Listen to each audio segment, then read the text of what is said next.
Grand Dawning, Great Rising. Welcome to another edition of 360 Info Network right here on AM 1490 WERE. We are in store for a great show today. We're going to have a conversation about politics, Africans, and the globe. So stay tuned for that. In a few moments, I'm going to welcome to our airwaves our brother Hamtonio. Just like to take this opportunity to remind you that 360 Info Network is brought to you by Cleveland is a newspaper that is doing great things right here in our community. And we are doing everything that we can to make sure that you get the information that you need to make the right decisions about the choices that you make in life. Their motto is inspire, illuminate, and educate. And that is exactly what is going on right now. Just have a few announcements that we will make momentarily. But before we do that, I'd like to introduce you to Brother Hamtonio. He is the creator and founder of 360 Info Network. Brother Hamtonio. Greetings, everyone. Yes, we welcome you to the show. We got a great show for you today. I know it's a little cold outside. Cleveland been doing, we've been getting our share of snow this year. So we've been away from it for the last 5 years or so, but they don't brought us back. But we're hanging in there. But great show for you. Glad you're here. Like I said, we're here to give you some good information, so give you some good backdrop on who you are, what you are, and what we should be doing as Africans living in America. You hear what I said, right? Africans living in America. So great. Tune in. Tell somebody else to tune in. Because this is going to be a good one. We're going to give you a good backdrop on what's going on in recent times in Africa. Okay. All right. I just want to remind you about an event that's going to take place at Karamu. It will be on the 22nd of February, so you got a few weeks to get your tickets, but as I hear, they are going fast. It's Ancestral Remembrance Gala, and several people will be honored, including Dr. Yvonne Pointer, Philly Whedon. I think Dr. Jackie Chisholm is going to be honored, our brother Mwatapu Okanta, and yours truly will be among the honorees for that program. There are going to be different cultural activities, including poetry, music, dance, and some other things. So get your tickets. You can go to karamu.org. That's karamu.org, and you can get your tickets for that event. They will cost between $75 and $85. And again, you can go to that website. It's being brought to you by Dr. Latia Phillips Bay. She has some deep connections in the cultural community, and we are looking forward to that event. Also, we'll be keeping you up to date with development at Larchmere Arts. We'll be doing a closing show for our artist, Mary Kay Thomas, in the next couple of weeks as we welcome another artist into that space. So stay tuned. And with that, we will get back to the program. Brother Hamtonio, one of your dear brothers, a Liberian who happens to live in Canada right now and has spent significant time in Nigeria. He can give us a great history about what has happened in Nigeria. We had a few conversations before the program started today, and he told me that the folks in Nigeria heard about his comments about what's going on there in terms of North and South, Islam, and other political activities. So we're really looking forward to this conversation. So with that, if you would like to introduce our dear brother, Sekou Kelleh, a Pan-African activist, I think is what he characterizes himself as, and trust and believe everything about this brother is Africa. Antonio? Yes, our good brother. I'm here christening you and labeling you our motherland connection, our resident motherland connection here on 360 Info. My good brother. Yes, rising scholar. You definitely one to keep your eyes on. I appreciate this brother. Like you said, he's going to bring us the flavor on what's going on in Africa, and we surely appreciate it. My good brother, again, welcome to the show. Thank you very much. Thanks for having me. Peace and blessing to the audience. Thanks to the organizers of 360 Info Network for giving me the opportunity to come here. It's good to be back. It's been a while since I came on here, and it's always a pleasure to be here to chat with the family, discuss history, culture, global affairs, and basically share information, because information is power. Peace. Yes, sir, my brother. What I want to do, we gonna carry a array of things going on today and talk about, but I kind of want to give us a backdrop, because I've been saying and thinking for a long time that a lot of people don't really understand Africa. I mean, I'm speaking on African Americans. That's who I'm concerned about right now. Okay, really don't understand the backdrop and the history and why Africa is in the position that it is in today. The geopolitical status, what's going on.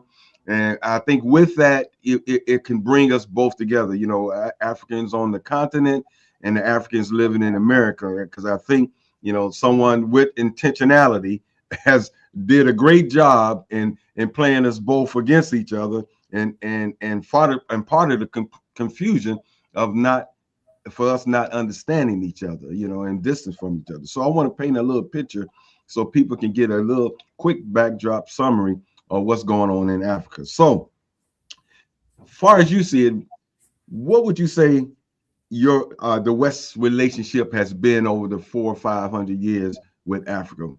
What's the typical type of relationship, or the normal MO that America have with Africa? Well, thank you again for having me. To establish the relationship between the West, or America, and Africa, we have to look at the historical facts. So we don't need to go too far.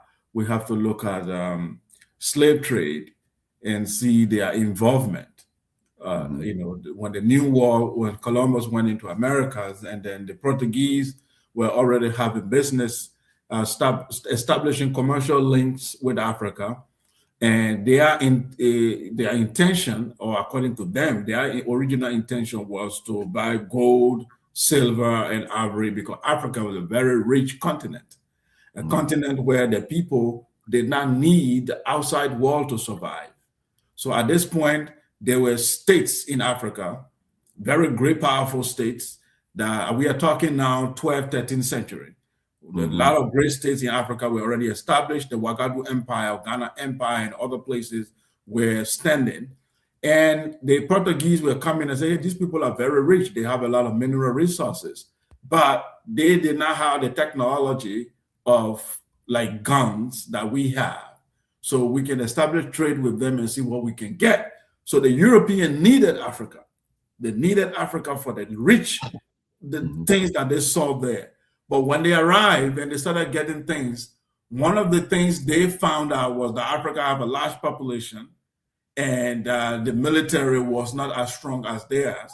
So they said, well, we need labor in the new sugar farm that we are establishing, and we will need people to do this work, because initially they are white slaves. And the white slaves, we will get to that, couldn't do the job.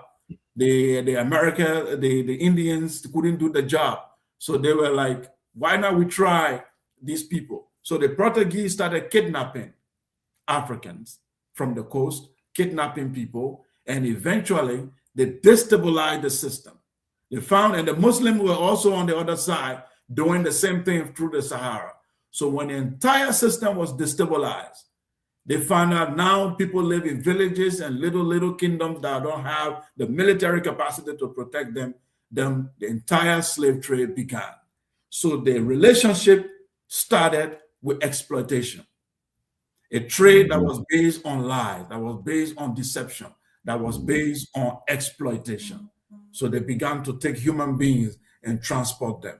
And that continued for centuries until we got into the period of colonialism, where the Europeans saw that slavery was very expensive, the slaves were revolting, the plantations were being destroyed, people were getting killed. Some of the boats, the slaves were jumping up ship and giving. So they were like, this is expensive, because there were insurance companies that were insuring these slave boats, because that's where insurance came from.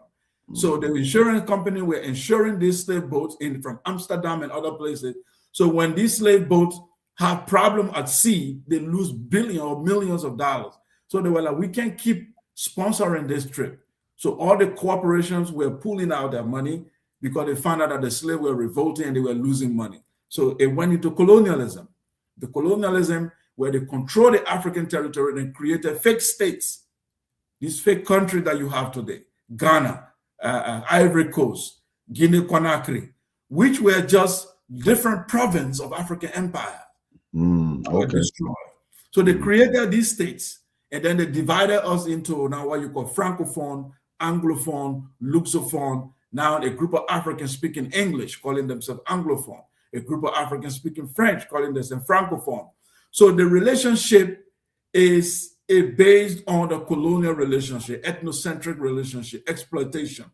And the exploitation continues. So as we speak today, the African has gotten a set of a political independence, but he has not gotten sovereignty. He has not gotten economic independence. He has not gotten cultural independence. So that's where we are today. So even as we are in the 21st century, and we think that everything in the world is cruising well, Africa is yet to truly gain itself like China did, like Japan did, where they regain not just the political independence, but they regain their cultural independence, autonomy, and they got their economic independence to a point that they can keep the West arm's length. They can tell that you can come here. We can use your language for higher learning. We don't need to use your language. Africans, up till today, our universities continue to use English and French.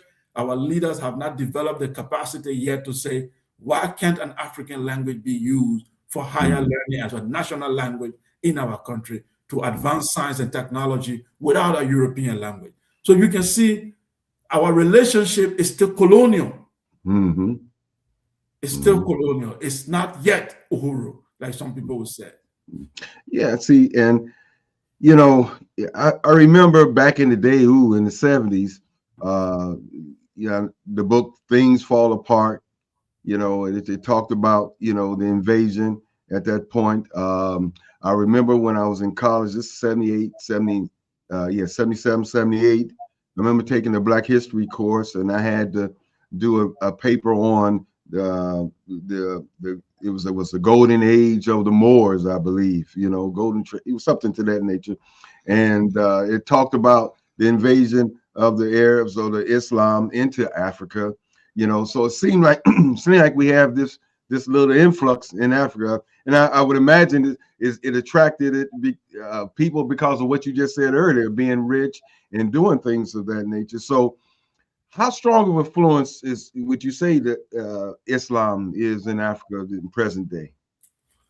Very powerful. So the Islam in Africa is in two parts. You got to look at it first from the military standpoint, how it came, and the trade, the commercial or economic way they came into the country. So first of all, let's look at the military. So in North Africa, it's a different story. The jihadis came and took over Egypt, took over all of these places. So it was direct jihad is how they took over North Africa. For West Africa, the case was a bit different because they couldn't penetrate militarily. So Ghana Empire was the one standing when the Almoravi, it was an Islamic dynasty in Morocco called the Almoravi. So the Almoravi attempted to overthrow Ghana Empire, which was ruled by an African king.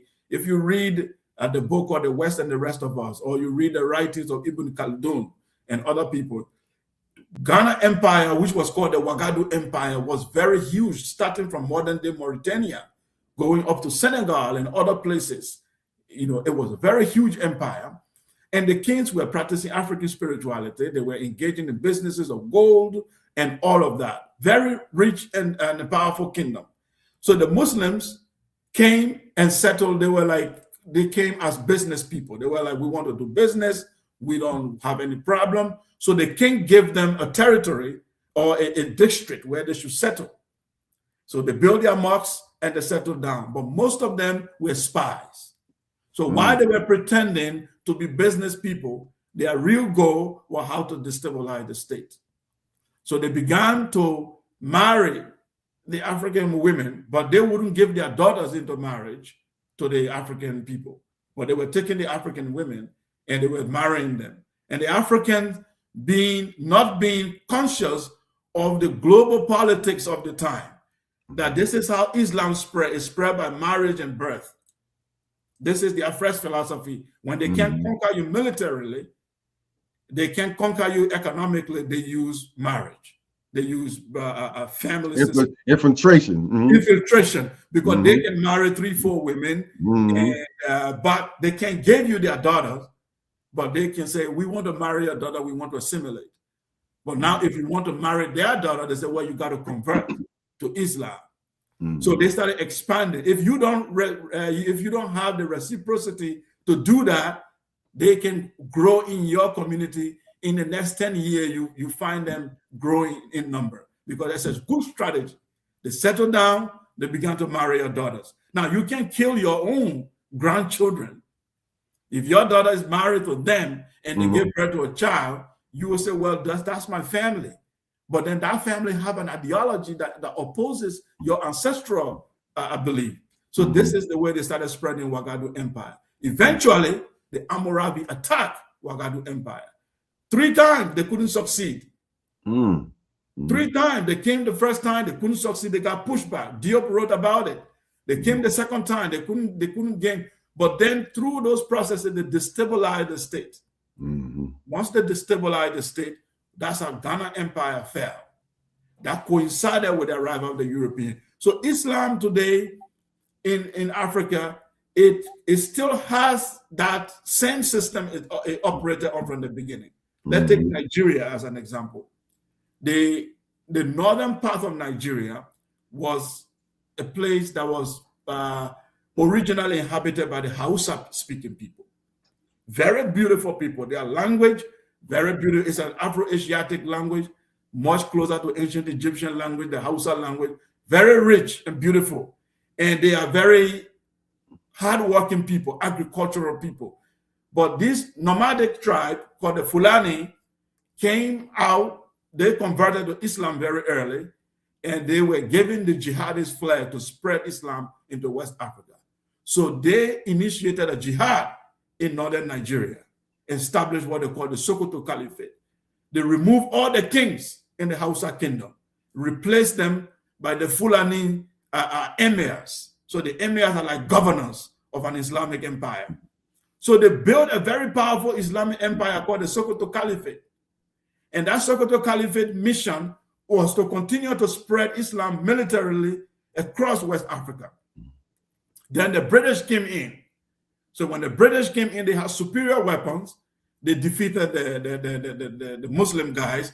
But the British saw them that they were very useful for their cause. So the British did not destroy the Islamic empire, but they used them as middlemen to continue their agenda. So as we speak today in the northern part of Nigeria, the Fulani Islamic ideology still exists.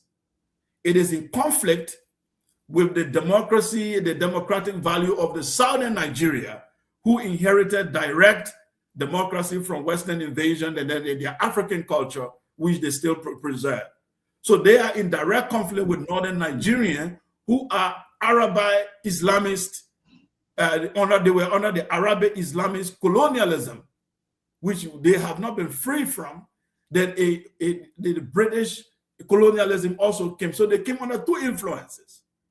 They came under 2 influences. So it's difficult for them for actually create a very prosperous state, because now they use Islam always. Whenever there is a crisis in the country, they have to go back to Islamic ideology to use it to fight.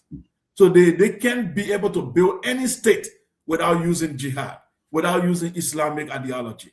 This is the problem going on in Nigeria. So now the South and the Northern Nigerian, they are like, okay, let's build a country. We are all black people. Let's build a country called Nigeria, where we have a president and have a democratic value. But the Northern Nigerians say, no, we want a Sharia law. We want to live with an Islamic theology. But how do you live with an Islamic theology in a secular state? So that's the internal strife in Nigeria. And the Europeans love that.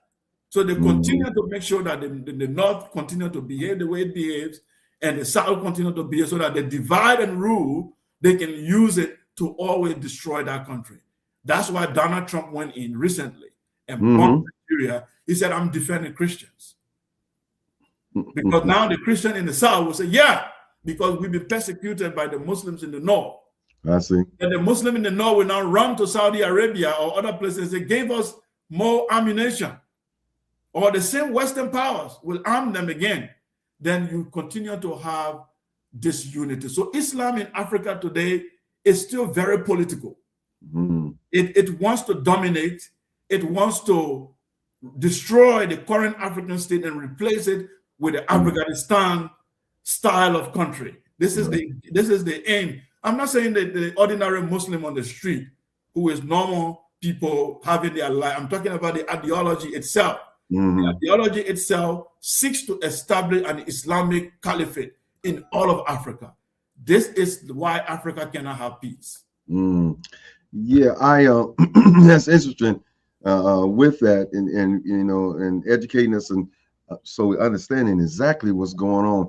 I remember, I believe it was a conversation we had with you earlier, and you talked about some of the issues, you know, for lack of a better word, saying Islam set up in the Middle East was having a little issues with the type of Islam that the Africans were kind of massaging it a little bit, putting some of the African spirituality into Islam, and it was kind of causing some kind of friction, you know, because I think some of the things it says about Islam, in order for you to, you know, to be on good status in reference to Islam, you have to deal with Islam language and things like that. So just like Black folks do, we tend to, you know, put our own flavor on things, and that tends to be a problem. And we need to let our listeners know too, is that you were raised a Muslim. Is that correct? Yes. So it's coming from somebody that knows. Yeah, I was raised a Muslim, born in a Muslim family. Mm-hmm. I spent my entire life being a Muslim, and culturally being a Muslim, like most of my life. Okay, but for me, I have been able. The first thing that happened to me was I was able to separate the Islamic ideology from the spirituality. So I discovered, first of all, there is spirituality in this religion in terms of the morality. Be a good person, pray 5 times a day, fast during Ramadan, be good to poor. The spiritual aspect and the moral aspect, very nice. But then there is a cultural imperialist aspect of the religion, which says that unless you said La ilaha illallah Muhammadur Rasulullah, you are a kafir. Unless you say there is only one God and Muhammad is his messenger, you are an infidel or an unbeliever. And that word infidel or unbeliever is not just, it's politically charged. It means that you have been convicted. In their worldview, you have been convicted to be a denier of truth. So it's like they have taken you to their court of law and found you guilty of denying truth, of denying God. So therefore, you are a walking criminal. You can be killed. You have to, if you live under their protection, then you have to pay certain tax. If they kill you, your life doesn't worth a life of a Muslim. So to designate somebody as a kafir is an indictment that the Muslim use to be able to qualify you for marginalization, for destruction, for oppression. So it's not just to say that you are non-Muslim. No. Once they designate you as a kafir, it's an indictment as an enemy of God, an infidel, because you are not just an unbeliever, you deny the truth. So therefore, you are in direct opposition to them. So whether you fight them or not, they are willing to fight you physically, or they are willing to fight you culturally. They are fighting you without you even being involved in the war. So this is the way the Islamic ideology operates. So for me, I find that very hostile. And I say in an African society where we want to build Black unity, we don't need an ideology like that, because we have a multicultural people. We have different languages. We have our culture are similar but a little bit different. So we need a multi-cultural society in Africa where we can synthesize and live in harmony. But if we have an ideology that says either I convert you, or I kill you, or I have to conquer you, then we can have a peaceful society. So I began to move away from the Islamic ideology little by little until eventually I abandoned it completely. Because for me, I also find out that it is a white supremacy religion in a way. Anywhere Islam dominates, the Arabic language have to dominate. That's right. When the Arabic language dominates, the Arabic culture dominates. And where the Arabic culture dominates, the Arabs have privilege. They are treated differently than you that does not come from that culture. Example is Sudan. Why is Sudan at war today? Fighting one of the deadliest war, the land of the pharaohs. What is happening to it? When the Muslim conquered, they introduced Arabic. And the Africans in the inner land of Darfur and southern Sudan who refused to accept Islam were marginalized. And they were ostracized. And when the European came, those Africans, to protect themselves, they joined Christianity. Right. So when they joined Christianity, they became directly opposed to the Arabic Muslim. Now that led to war in Sudan. The president, Omar Bashir, said everybody in Sudan must speak Arabic. Everybody must go to the Islamic school. So the southern Sudanese said, we can't do that. That led to the breakaways region. That's why you have South Sudan. Okay. Then the remaining Sudanese began to fight because the light-skinned Sudanese who their mothers were black women who got married. I told you the strategy. They married the black women and gave birth to this hybrid kid. So the hybrid Sudanese who were actually children of black women, but fathers being Arabs, saw that they are now more Arab than black. So they started killing their own parents. Because they said they want the country to be as Arabic as possible. So they started bringing light-skinned Arab from Syria to settle in Sudan and kill off their own black ancestors and parents. That's what is happening in Sudan. That's the context of the war. They don't want to tell you. They will be like, the rebel generals are fighting. Yeah. No, it is the Arabs, Sudanese are trying to eliminate African Sudanese in order to make it a white and light-skinned Arab country.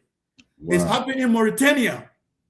The light-skinned Africans, Moors, they began to eliminate the black Moor in Mauritania and enslave them in order to create a white Mauritania.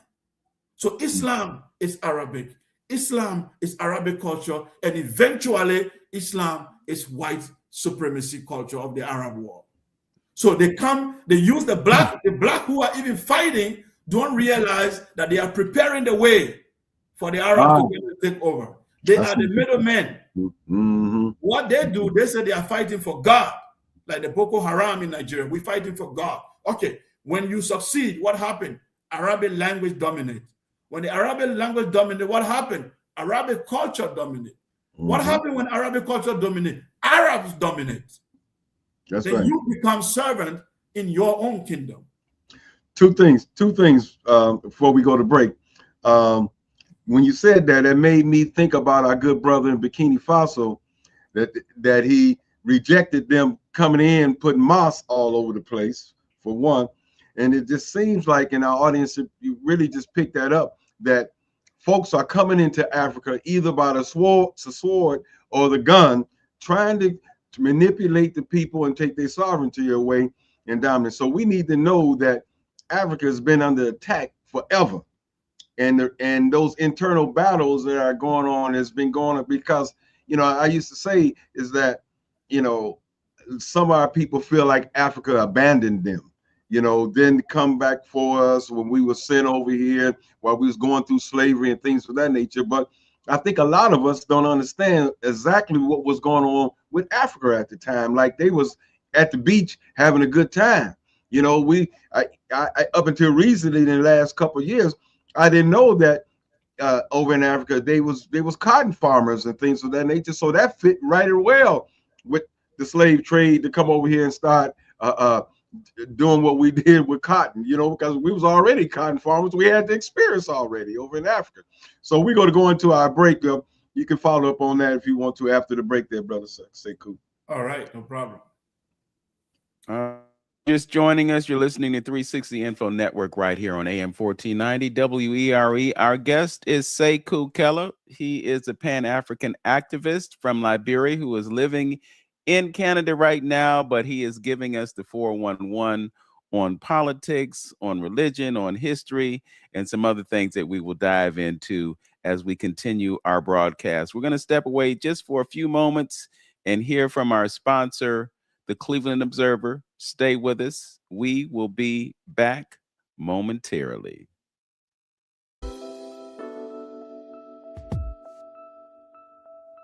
Cleveland has stories worth telling and voices that deserve to be heard. That's why the Cleveland Observer is proud to sponsor 360 Info Network with Vince Robinson and Antonio on AM 1490 WERE, where truth, culture, and conversation come together. Each week, host Vince Robinson and Antonio open the door to powerful discussions, from the arts and community history to the issues shaping our neighborhoods today. And the Cleveland Observer is right there with them, shining a light on the people and movements building a stronger Cleveland. Tune in to 360 Info Network and visit CLEobserver.com to read, watch, and share more stories that inform, inspire, and unite our community. Because together, we are Cleveland's voice.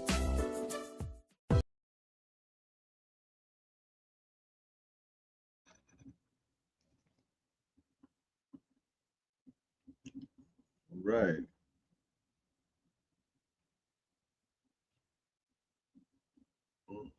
I think we are back. Can you guys hear me?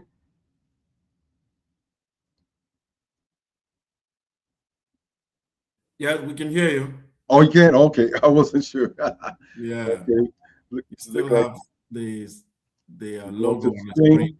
Going to the Hi. screen now. This is Miss Reese Pearl of yeah, Prolific well, Productions and just a Vice minute. President of the Cleveland Musical Artist Community, also known as CMAC. We formed this organization to unite musicians on the issues of fair pay, advocacy, and professional standards. We're coming together to move the business of music forward through dialogue, education, and organization. Membership in CMAC provides access to medical benefits, entrepreneurship, and grant opportunities. Ultimately, the end goal is being a resource for quality live performances in Northeast Ohio. Together, we will make a difference in the lives of the audiences we serve with the healing art of music. So please join us by going to the Cleveland Musical Artists Community Facebook page and join today. Welcome back to 360 Info Network right here on AM 1490 WERE. Again, we are pleased to have with us the Cleveland Musical Artist Community.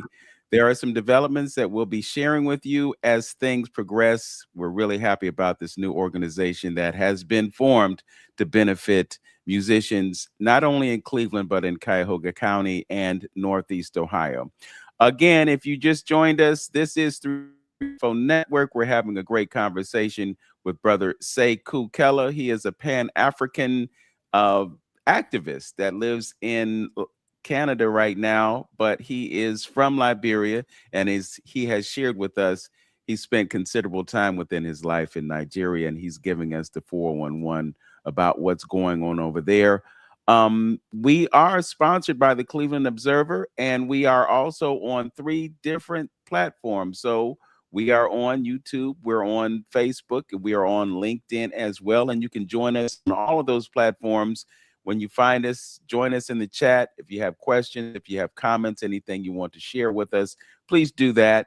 Also know that you can go to the Journey with Antonio on YouTube, and you can subscribe to his channel, and you can also hit that notification bell so that you get alerts when he posts content to his channel. Once again, Brother Antonio, Sekou Kelleh, my brothers, please proceed. All right.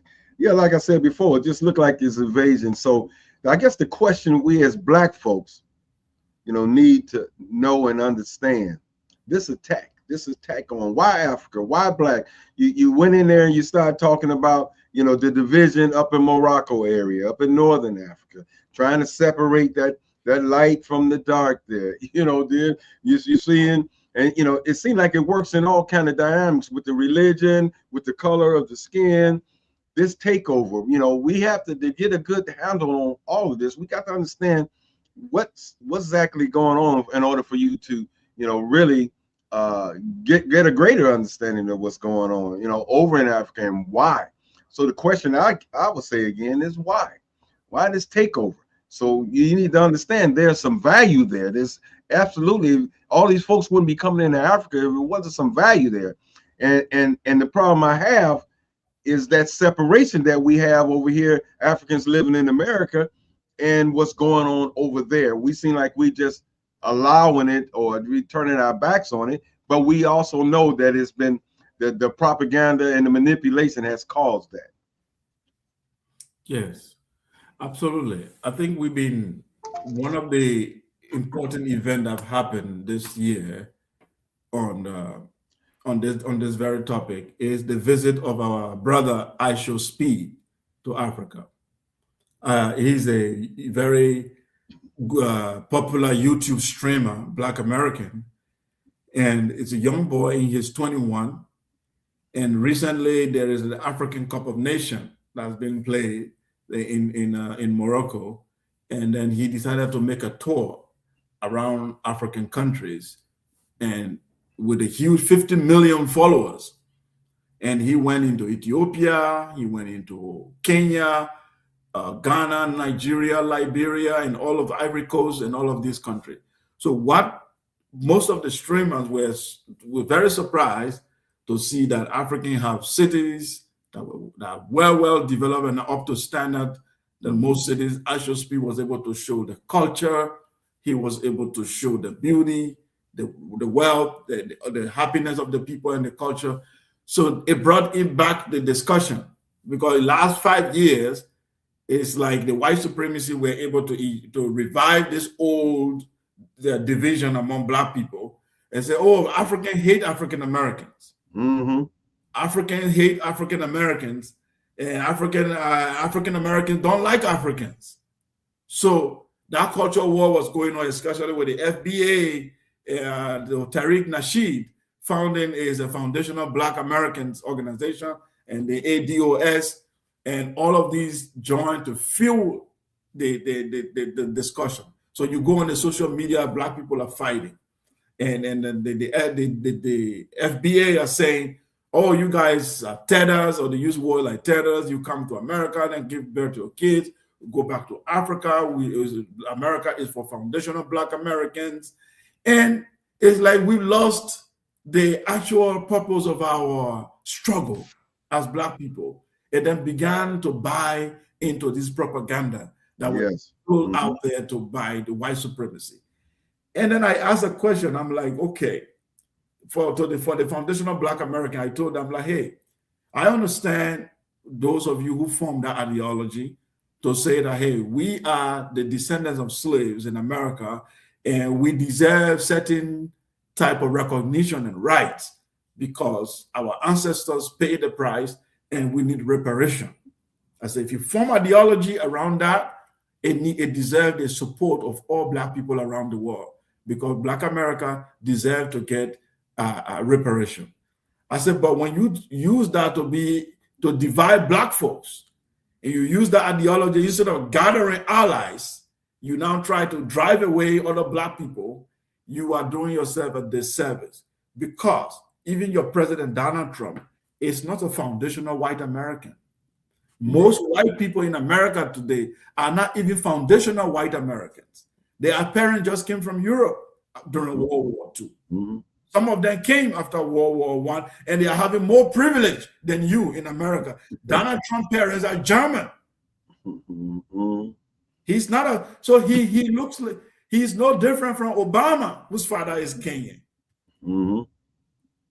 Mm-hmm. But now you sit down and say, oh, it's only we don't want other Africans. But Europeans, most Europeans in position of power are not foundational white Americans. They came from Italy yesterday. Even the boy on the internet today who is spreading white supremacy, Nick Fuentes, his parents are Italians, and some of them came from what is it called?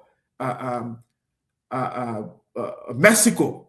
A Mexican Italian is the one who is spreading white supremacy in America. So what I'm trying to tell you is that these people build solidarity around their color, around their identity, in order for them to get wealth and power and privilege for themselves. You divide your own, thinking that's the way for you to get what you want. You think it's by fighting other black folks, by marginalizing other black folks, that's how you get power. No, the white supremacy will make you to create a fragile relationship with your other black community. Then at the end of the day, they kill you. Because now you don't have allies. This was the reason Malcolm X was trying to establish relationship with African Union. He was trying to establish contact with the African continent so that he can build an organization that represents Black America at the United Nations with the backing of African countries. People say, well, it didn't work out because the African didn't support it, because you don't understand what happened in Africa. There is the ideological dynasty of Pan-Africanism was destroyed. Kwame Nkrumah's ideological dynasty did not continue in Ghana. He was replaced by white supremacy puppets. The Sekou Kelleh Pan-African ideology did not continue. So they killed all the Pan-African ideological dynasty to replace them with what we have today. That's why you don't see the solidarity coming from the continent. When the Pan-African leaders take over, when Ibrahim Traore speaks, when you see their actions, you can tell that if such people govern Africa, we will have the idea why there's no African solidarity.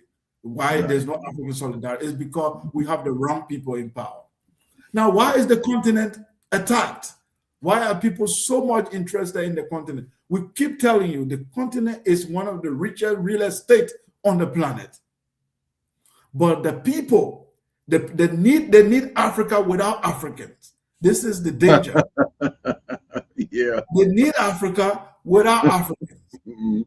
This is the same way they need Black American culture, but they don't need Black Americans. They love your music. Keep shooting that ball.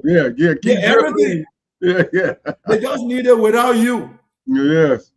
What is America today without Black American culture? You can't even define America without Black American culture. The morality of America, in terms of human rights, civil rights, all these came from Black American civil rights struggle. Martin Luther King is the moral beacon of America. But all of these things, they benefit from it. They go around the world and preach human rights, freedom, civil rights, citizen. But they don't tell you that all of these things, we got them as a result of Black struggle. But they need your wealth, they need your intellectual contribution, but they don't need your talent and all of that. That's what about your talent as well. That's what the continent is in trouble. The Muslim need it. The jihadists want to take it. The white supremacists want to take it. So we are saying, Black people around the world, let's sit down and have a great reset through Pan-Africanism. The great reset is basically we overthrowing these corrupt elites, whether they be Muslim, whether they be Christian, who are just replacing white people or white supremacy in our leadership. We got to overthrow them. We got to overthrow them and also revive the African culture, because the African culture is the one that unites us. When you go to Africa, watch all these year of return, or watch any Black American go into Africa. What culture do they use to welcome you? African culture, Do the Muslims go to the airport to welcome you in the name of Islam? When Aisha Speed went to Africa, all the African countries he went around, the only culture that made him dance happy. They take him to the palace. It's our African culture. The Muslims don't show up. They don't show love like that. The Christians don't show that love like that. It is the African culture that continue to welcome you, that continue to show once you are Black, it says this is where you belong. This is where you should be happy at. So that culture is the one we are saying, revive it. Yes. Push Islam into arm's length. Push Christianity to the arm's length. Bring the culture to the center. That's where we can all unite and build something powerful that covers all of us. Okay, brother Keiko, I got to get my brother Vince in. Yeah, I know he's been sitting patiently. I wanted to, paint this picture of letting everybody know, giving us a backdrop on what's going on in Africa and why Africa, and for us not to turn our back. That's why I have an issue with the foundational Blacks here, because they'll freely just turn their back on Africa and let everybody else steal it going forward in the future. It won't have nothing to say. But my good brother Vince, what you got to add to this? You're on mute. I have a few things to add, but I don't want you to feel like, there aren't other things that you want to bring into the conversation. So we got a few hours to work with here. So if there's more that you want to uncover, please feel free to do so. Be my guest, my brother. Okay. All right. Yes. Okay. Again, now what you was painting here, brother Sekou, is this methodology, this type of, we talked about real violent warfare with guns and swords. We talk about, infiltration with spirit, with religion coming in to separate, divide. By you being from Liberia, we, that's this thing, Stockholm syndrome type of situation where the Blacks, because we were so, mentally assimilated here in the States, when we went back to Liberia, we kind of brought that type of mentality that we were taught and trained over here. So I'm saying it seems like there's a physical attack, there's a mental attack, there's a spiritual attack going on as well, And so the picture I'm painting is that we probably can go to different continents around the planet and see this type of takeover, this type of division of lights and darks and things of that nature. So I think with that understanding, that should cause us to take notice. Can we see this type of pattern around in other places, and then see how we can tie this into what Trump is doing with the Venezuela, the Nigeria, and even if we can go into the Greenland situation? Is this just a fight against the whole global shift in dealing with BRICS? Yeah, can you say the last part? Sorry. Yeah, is that when we see this takeover going on, and now we're seeing this global shift, and Trump going into dealing with Venezuela, because I'm talking about the methodology on how we go in these countries trying to get resources. So if we're seeing the same game again with Trump today, as he going into Venezuela, Nigeria, call himself trying to help with Greenland, is it all about takeover minerals again? Is that the common theme that we always see coming from the West and invading? Yeah. It's a common theme, and something that I don't know, for some reason, some countries have refused to learn history, or the educational system is being sabotaged so that they are not awakening the political consciousness of the people to understand that the West does not believe in international law. It does not believe in rule of law. The international law and rule of law only makes sense as long as they are cutting the shots. Once there's something goes against their interest, international law ceases to exist. And you have to understand that they only respect power. They do not respect weakness. They do not respect any weakness. International law as we know it has died since 2003 in the Iraq War, when the United Nations voted overwhelmingly and said that George Bush should not go into Iraq, and says that there is no weapon of mass destruction in Iraq. And Bush said, yeah, I'm going in. An entire European nation rose up and supported him, and the Tony Blair, and they went in and destroyed that country, and the weapon of mass destruction was never found. None of them were prosecuted. Right there, it tells you two things. One, we live in a jungle. The so-called civilization that we live in is a barbarism. Yes, that's why Diop wrote a book, Civilization or Barbarism. This is not a civilization as you think of it, to say that there's an international law, rule of law based, people respect international law. No, it's a jungle of survival of the fittest. I have the gun and the power, I can march into your country and take your resources. What they did 500 years ago is still in play today. People think it's over. And I tell people, slavery is not over. Colonialism is not over. It has only changed form. And if you do not protect yourself, the classical colonialism and slavery is possible for us to come back and make a comeback. Because you need to understand that you are dealing with a people when there is scarcity or they need something, they are willing to break any law. Yes. To be able to do it. Yesterday, I was on the platform, on Sarnetta platform in the night. I joined a discussion on called behavioral genetics. So I told them that I just wrote an assignment on that very topic at the university, because I'm doing a course right now at Guelph University. I'm doing a degree program in psychology. So I did an assignment called behavioral genetics, where it's our behavior is influenced based, not just based on our gene, but also our environment. Yes. People, environment, and their genetic disposition, all two put together can determine how they behave. Some people are making the argument that the core Northern Europe created an instinct of stealing, or in a way, if I use that word like that, people where they are always thinking of scarcity. They are always thinking that what they have is not enough. They need more, because for them, they think winter is coming and we will lack food. Winter is coming. We won't have enough. So they always look for neighboring towns and neighboring cities and neighboring civilization to steal from, because they are afraid that winter is coming and they're going to lack. Because you see the behavior.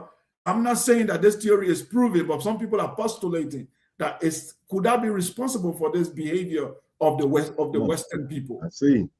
That they are having this fear all the time that they are going to lack something if they don't oppress other people. With all the wealth of America, Donald Trump is afraid that he's going to lose oil. He has to go and kidnap the president of another country. He's afraid that he needs more resources. He wants to take Greenland. Okay? You don't find an African country or African people thinking that they need to capture an Asian country to survive. You don't see China having that feeling. Despite their wealth and their power, Chinese are not really hungry to capture an African leader or capture an African country for their survival. They believe they are content with what they have. They want to build on mutual respect. But the Western world always thinks that it needs to oppress certain group for us to survive. Absolutely. Well, Brother Sekou, you're hitting it right nail on the head. We about to make our transition into the YouTube thing, but what you describing to me and some things that I wrote about, it sounds like that when you said talk about that gene, there's something that look like it's embedded in that gene. That's that northern survival gene to seem like it's coming out and showing its face everywhere they go. But go ahead, Brother Vince. Yes, as you said, we're about to conclude our broadcast right here on AM 1490 WER. We would definitely appreciate you joining us today, and we simply request that you visit us on YouTube and Facebook and subscribe to those various channels and do what you can to support our mission. Also, would just like to give a note of thanks to our engineer, Tone Harley, who does what he has to do to bring us on the air every week, week in and week out. We definitely appreciate what he does for us. We'd also like to thank our sponsor, and that would be the Cleveland artist community. Next week, right here on AM 1490 WERE. And as always, continue to watch us online. Know yourself, love yourself, be yourself, make it a great day, y'all. Peace. Peace, peace. All right. We are right here on YouTube, The Journey with Hamtonio. And also you can go to YouTube and check out Vince Robinson. You can check out our broadcast. We are having a conversation with a Pan-African activist by the name of Sekou Kelleh. And I'm telling you, he is bringing the information, the knowledge, the history, and lowdown on the political things that are going on the planet. Brother Hamtonio, was there anything else that you wanted to pursue with Brother Sekou as you were implementing your questions? Yeah, I guess just to tap into that last question about seem like we're seeing a pattern, and that's what I want our people to understand, because everybody, especially the West, they know Black folks. The Europeans in this country know Black folks. They know what we like, how we eat, what we dislike. They know everything, but on the other side, we don't know. We don't seem to know or understand and how to manipulate or how to work within this system here for our best interest. It just seems like that, because we have to know what Brother Sekou said, the personality, the psychic, or where does come from, and it could be genetic, because if we seeing this in the North, even amongst themselves, about all the great European wars against the Visigoths and the Vandals and all that, the 100-year England War, you know what I mean, the War of the Roses, and all those things that was going up in Europe before they took, as my good brother Cabernet say, before they took their show on the road. So this is a pattern, Now, how genetic could that be? When you study in psychology, everybody's getting into this epigenetic type of situation now. So could we be seeing this survival mentality, this northern mentality? Is that what this assault that we're seeing on the planet right now, or what? Yeah. So I think it's interesting for us to look deeply, because one of the things that's lacking in the African schools, in the universities, is that we've not been able to develop, we've not been able to establish social sciences and science that break away from the European paradigm, established theories and psychological inquiries that are quite different from the European paradigm, because we needed to study the people that colonized us, that enslaved us, that behaved in certain type of way. We need to understand their psychology. We need to understand why they do what they do. And that also even help you in geopolitics. It helps you when you are dealing with them, you can predict that this is what they're going to do. Yes. In the next 50 years, if we don't have nuclear weapon, they're going to nuke us. That's because I'm able to study their behavior to know what they will do. But the African they created this dopamine relaxation in their psyche to say, oh, the European will respect the law. We know he's not going to kill us. No, he will kill you. So here is the thing on epigenetics. Epigenetics, it kind of trigger, the environment trigger the genetic expression. It doesn't change the gene, but it triggers the genetic expression. The environment triggers certain thing in your gene, and the expression of that gene happens, but it doesn't necessarily change your genetic code. So what happens, let's say you are in an environment or that have scarcity, that there is no food, there's no water. So you are living in that environment with a harsh reality. There's likely that the environment will trigger a survivor gene in you that will make you to be very cruel. If you see someone passing with a bottle of water, you'll be willing to kill them without even having remorse, because you want to survive. If you develop that over time and become a culture, now you pass it on as a behavior. So even when you have more, that gene is already it has become a cultural behavior. Now you always think that what you have is not enough. You always need more.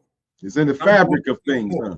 Yes. It's in the fabric of society. Yeah, so it is not a racial thing. It's not because they are white. It's not because someone is white, that's why he's wicked. It's not because someone's skin is white, that's why he's going to be evil. That's a lie.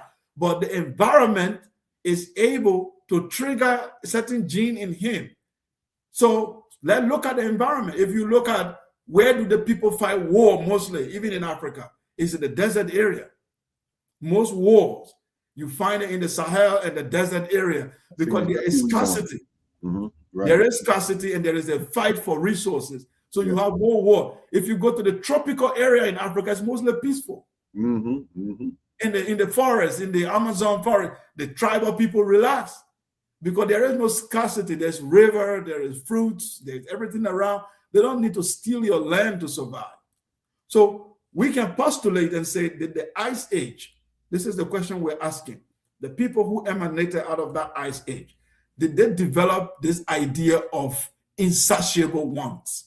That they need more, and they are willing to kill all of humanity to satisfy their wants. Because they need a sugar. Remember that they enslaved the entire continent for sugar.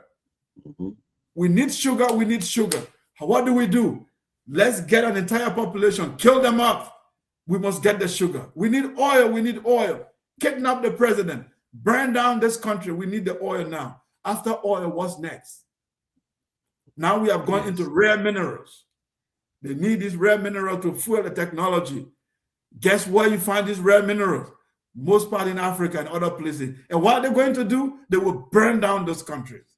So we need to understand the psyche of the civilization we are dealing with.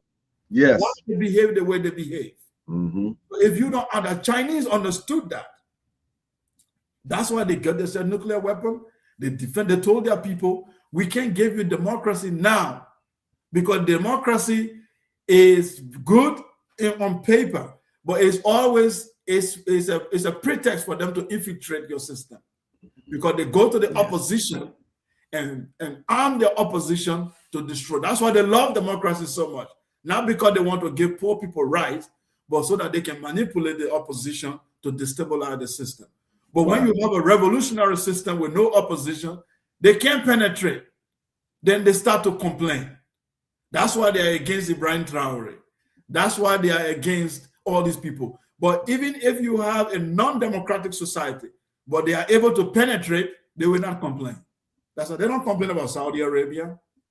It's not a democracy. That's right. A monarchy. But do you hear them going to kidnap the king of Saudi Arabia? No, because he gave them access to the petrodollars. He fueled the US dollars. He makes sure that they stay on top. So they are like, yeah, that's a good system. Even if you kill your people, even if women don't drive in Saudi Arabia, you're still good.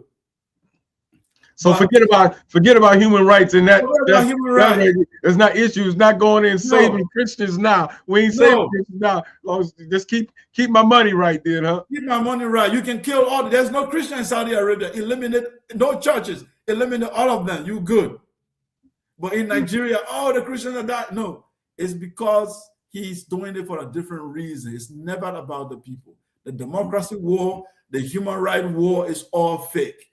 So understand the psychology of the people, the environment that molds them, the environment that molds the ideology, the individualism, the survivalist instincts versus you that live in the river. Africa is a natural paradise till today. The poverty in Africa is artificially created because the economic system they introduced is not working well because it's based on IMF and World Bank and fake currency that's not based on the natural resources. It's not based on the gold. If money is based on natural resources and gold, Africans are the richest people on the planet. Yeah. Okay. But money is based on military power, mafia, and lies and propaganda. It's not based on the mineral. That paper they gave you as money, it was nothing. What worth something is the value. And what is the value? It's supposed to be natural resources and gold and production, but it's based on U.S. military.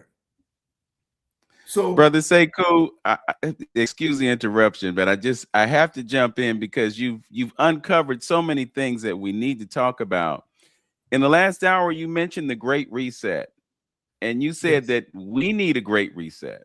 Mm-hmm. And it's just so ironic that you say that we need a great reset, because as we have this conversation, the great reset is in progress.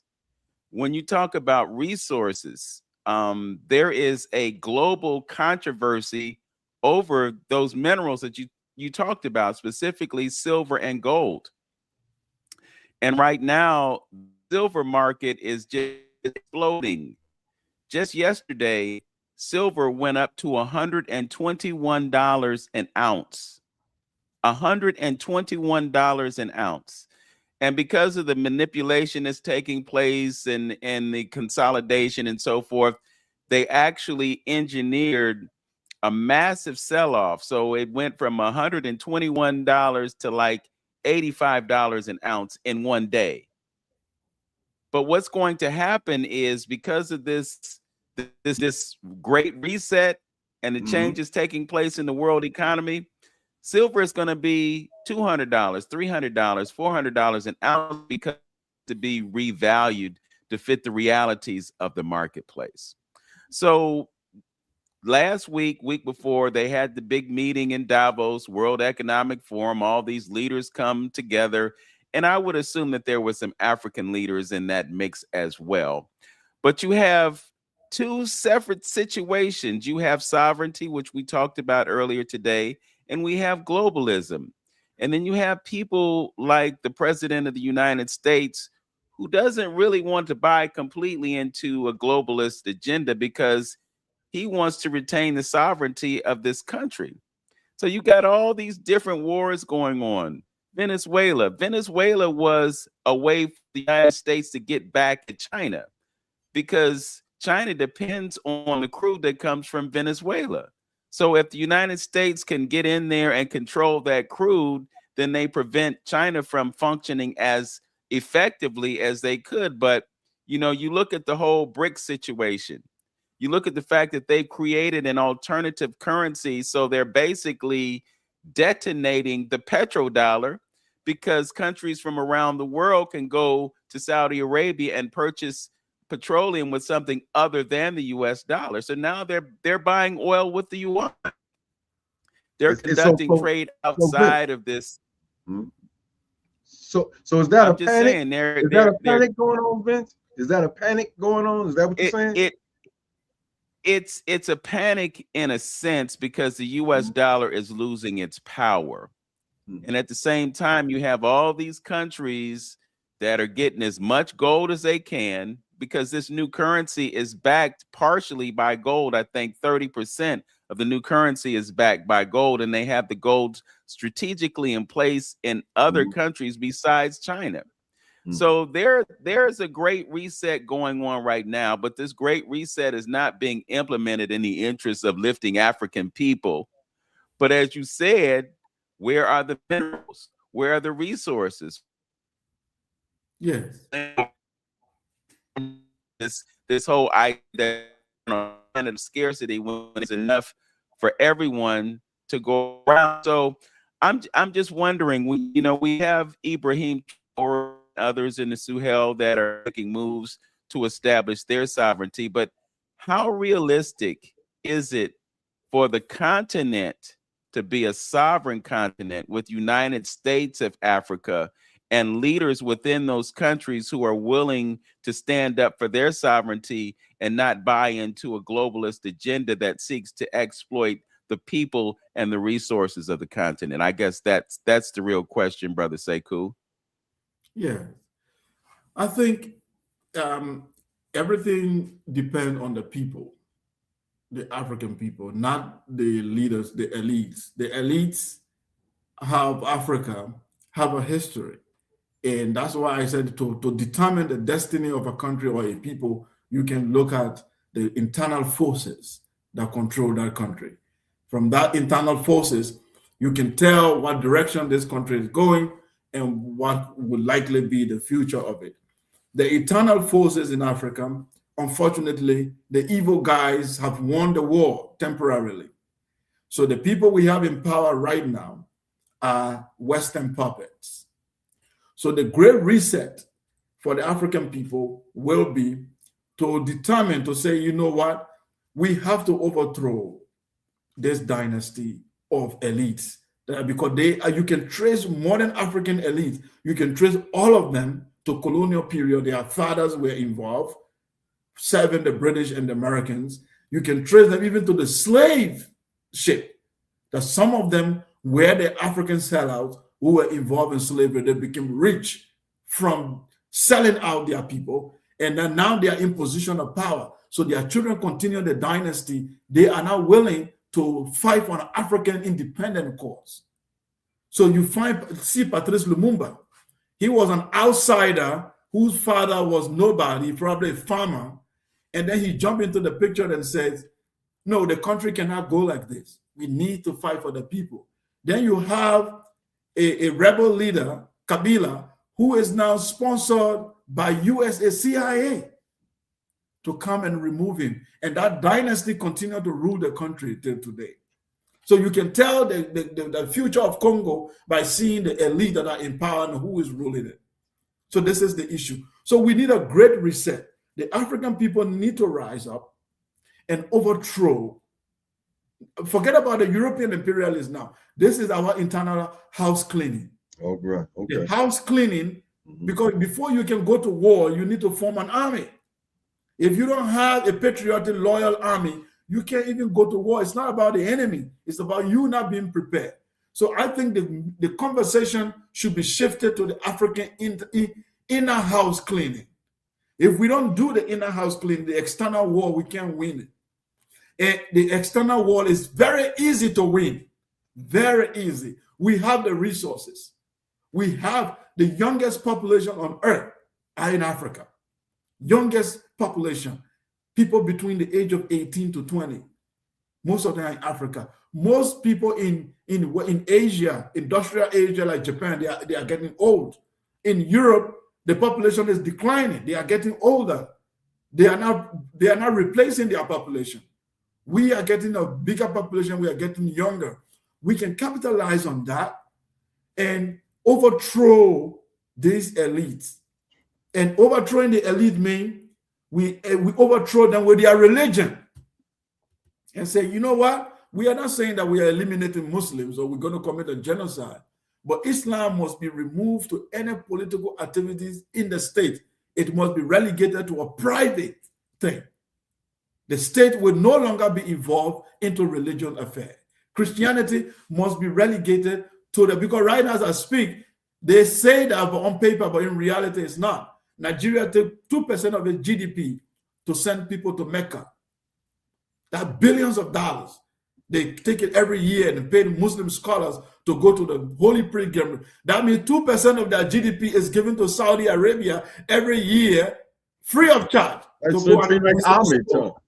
Yeah, see, like army tongue. Yeah, you just got. Oh, who uses it? That's 2% of your GDP. You take it and give it to another country annually. So Saudi Arabia doesn't need to do anything. They can just sleep and there's money in the bank because of their culture is getting them the money without them doing nothing. Allah is getting them the money. So remove that. Remove these elites who think that Africa should always be subordinate to Western power. You need to eliminate them and replace them with revolutionary thinking leaders.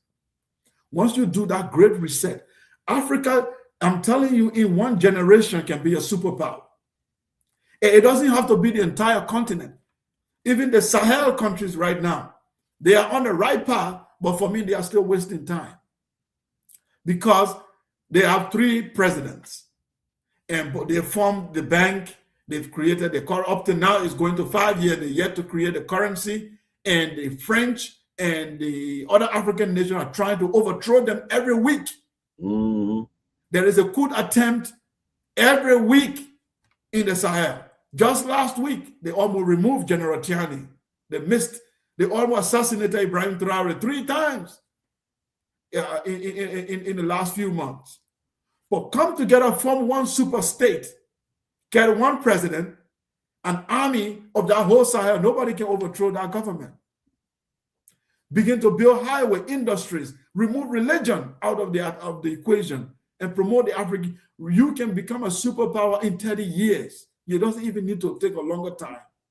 So the Great Reset is cultural revolution. It's political revolution. It's economic revolution. If you can do those three revolutions, there will be a Great Reset. And I don't expect the elite to do it. They're the people.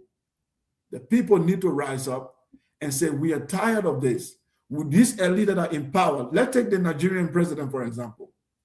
He is current president of Nigeria. And I explained the situation about him on last show. You can trace him back to the US. In Chicago, he was a drug dealer in the 1970s. The FBI have file on him. Like every 2 weeks, they can call him and say, we're going to release your file. Then he said, please, please don't do that. And he said, okay, do what we want. So he's actually an asset of the United States. So you have a president of your country whose criminal record is in the hand of another country. Is that supposed to be a leader that protects your interests? His hospital that treats him is in France. That's where he goes for medical checkup. So his DNA, his medical record, everything is there. The French president can literally pick a phone and say, kill him, and he will be dead in 2 minutes. That's not a leader that can protect your sovereignty. He himself is not even safe. How can he protect you? So, cultural revolution. That need a court. That it's not because he lacks money. He's not going to France because he lacks money, because he's a billionaire. He can build the world-top hospital in Nigeria today. But why? It's a cultural thing. He thinks that when white doctors stand over him, he feels better. When black doctors stand over him, he's like, oh my God, I hope they are qualified. It's you know what, thing. Brother Sekou, just on that point alone, I just want to bring the attention to this. And that is the white doctors come to the shaman when they need results. And they realize that they can't depend on Western medicine anymore. I want to address something that you brought up just a few moments ago that gave me an epiphany. You know, when you look at the history of this country, there's this idea of the separation of church and state. And what you talked about really is a marriage of church and state, but it seems as though religion has been the thing to take people away from God and the power in them that exists because of that connection. Would you agree that religion has taken people away from their spiritual center? Yes. Religion, my theory is that is 80% politics, 80% politics, and I would be say 10% spirituality, and the rest take the remaining one. So the idea is that spirituality is a natural inquiry. It's a natural thing in the human evolution, cultural evolution, and biological evolution. We evolve and we question nature. Where did I come from? Why do I exist? Why should I do evil or why shouldn't I do evil? What is the purpose of my life? What happens when I die? My parents who died, where did they go? What is my relationship with nature? And what is the meaning of life? These are natural questions. Every being, every 24 hours of the day, one way or the other, that question comes to your mind. It comes to your mind when you are in conflict. It comes to your mind when you are in need. It comes to your mind when you are happy. It comes to your mind when you lose a loved one and they go to bury them. You begin to question everything around you. Spiritual questions are natural inquiry about the meaning of life. Religion is an organized system that tries to explain spirituality or control and commercialize spirituality. It controls it and commercializes it and politicizes it. So now Muhammad come and say, yeah, you know those questions you are asking? I spoke to Allah. I have the answer. Now don't ask those questions anymore. I have a book where that God, he spoke everything in that book. If you think outside this book, you are dead. Don't think anymore. So the religion is a zombification. Now they're making you a zombie. Now you pick up the book and say, oh my God, this is all what my creator said. I don't need to look anymore. If another person brings another book, you want to kill them. You are like, how dare you question this book that I have? The dogma, the ideology, the anger, the envy.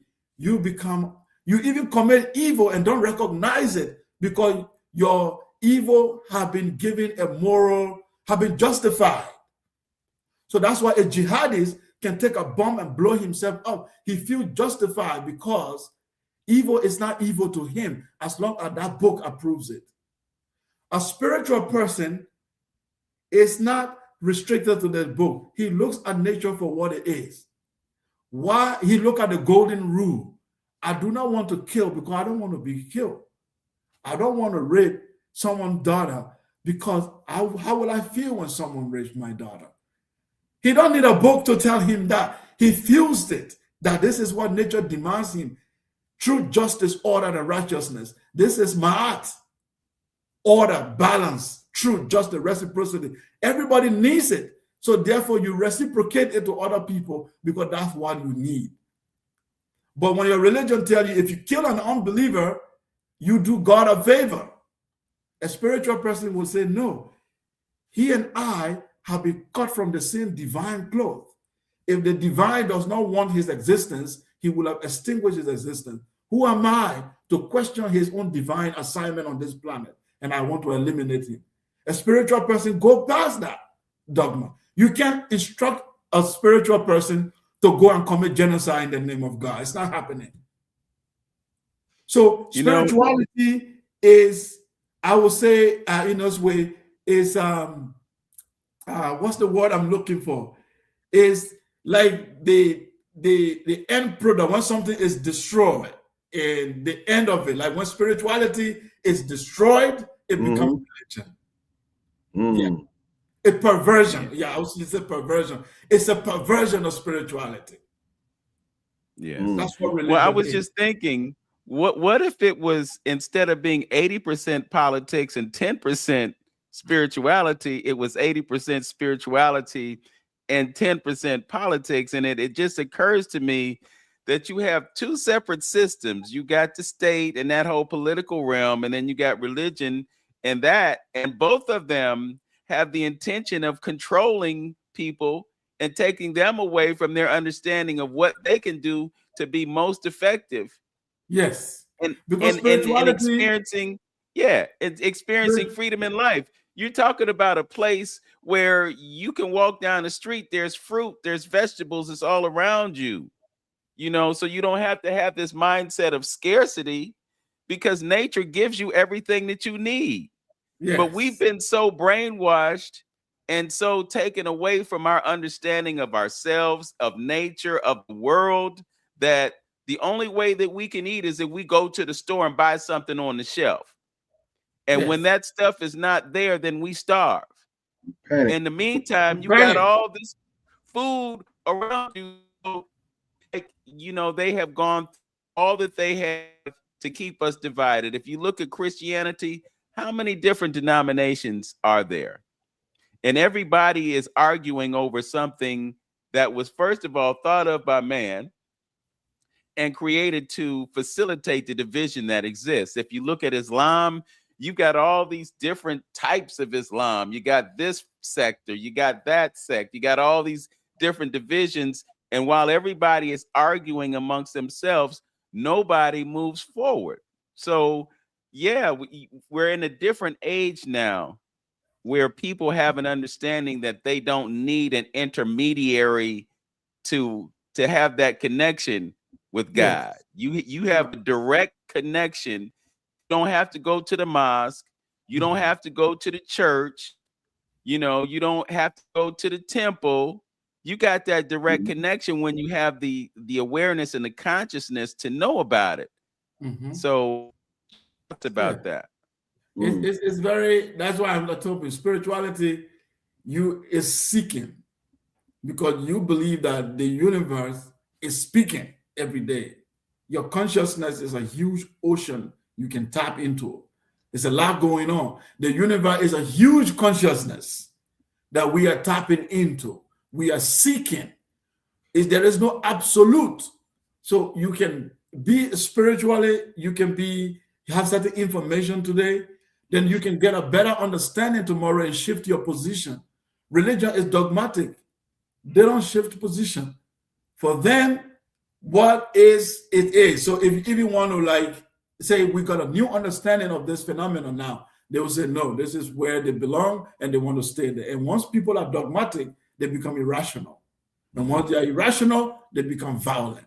That's why religion is a very violent affair. Spirituality seeks, it is in harmony with science. Right. Whenever there's a new scientific discovery, it leads to a spiritual awakening. Like you are, wow, this is how vast the universe is. It leads to more spiritual inquiry. Right. Spirituality is in harmony. When science make a discovery, spiritual people are happy. They try to understand how vast this conscious universe is and what it is capable of and what it can do. But the religious people, they are trying to only understand science if it approves their religious doctrine. If they go against it, no, they don't want to hear it. Absolutely, good point. Yeah. So it's not the goal. Reality is that religion has been used as the excuse to exterminate, to kill, to participate in a genocide that continues to this day. It's the justification. It's the Bible that they gave us that justified slavery and told us to submit to it. You know, so that we accept this place in society that they've created for us. How can you write a document and describe human beings as 3/5 human and classify them as property? You know, when you look at how long we've been on the planet, how could we have been human for so long, and then now all of a sudden we lost 2/5 of our humanity because you now put yourself to trade us like we're cotton or we're sugar or we're tobacco or whatever. I mean, that's the reality of this country. You know, what did I say, Vince? Well, what did I say? What did I say about the individual that thinks like that? What did I say about him? You know what I mean? To just think, you know, I mean, how out of touch does that sound to you if a person take on that type of energy of thinking that a person, another human being, you actually thinking that person, you human, but this person is not human. You know, what you know, what kind of mentality are you coming from with that? It's very scary because this is the way religion have programmed people to be violent and not even know it and not even interpret that violence to be violent, because for them it is justified because the religions are given the justification. So there is no universal morality.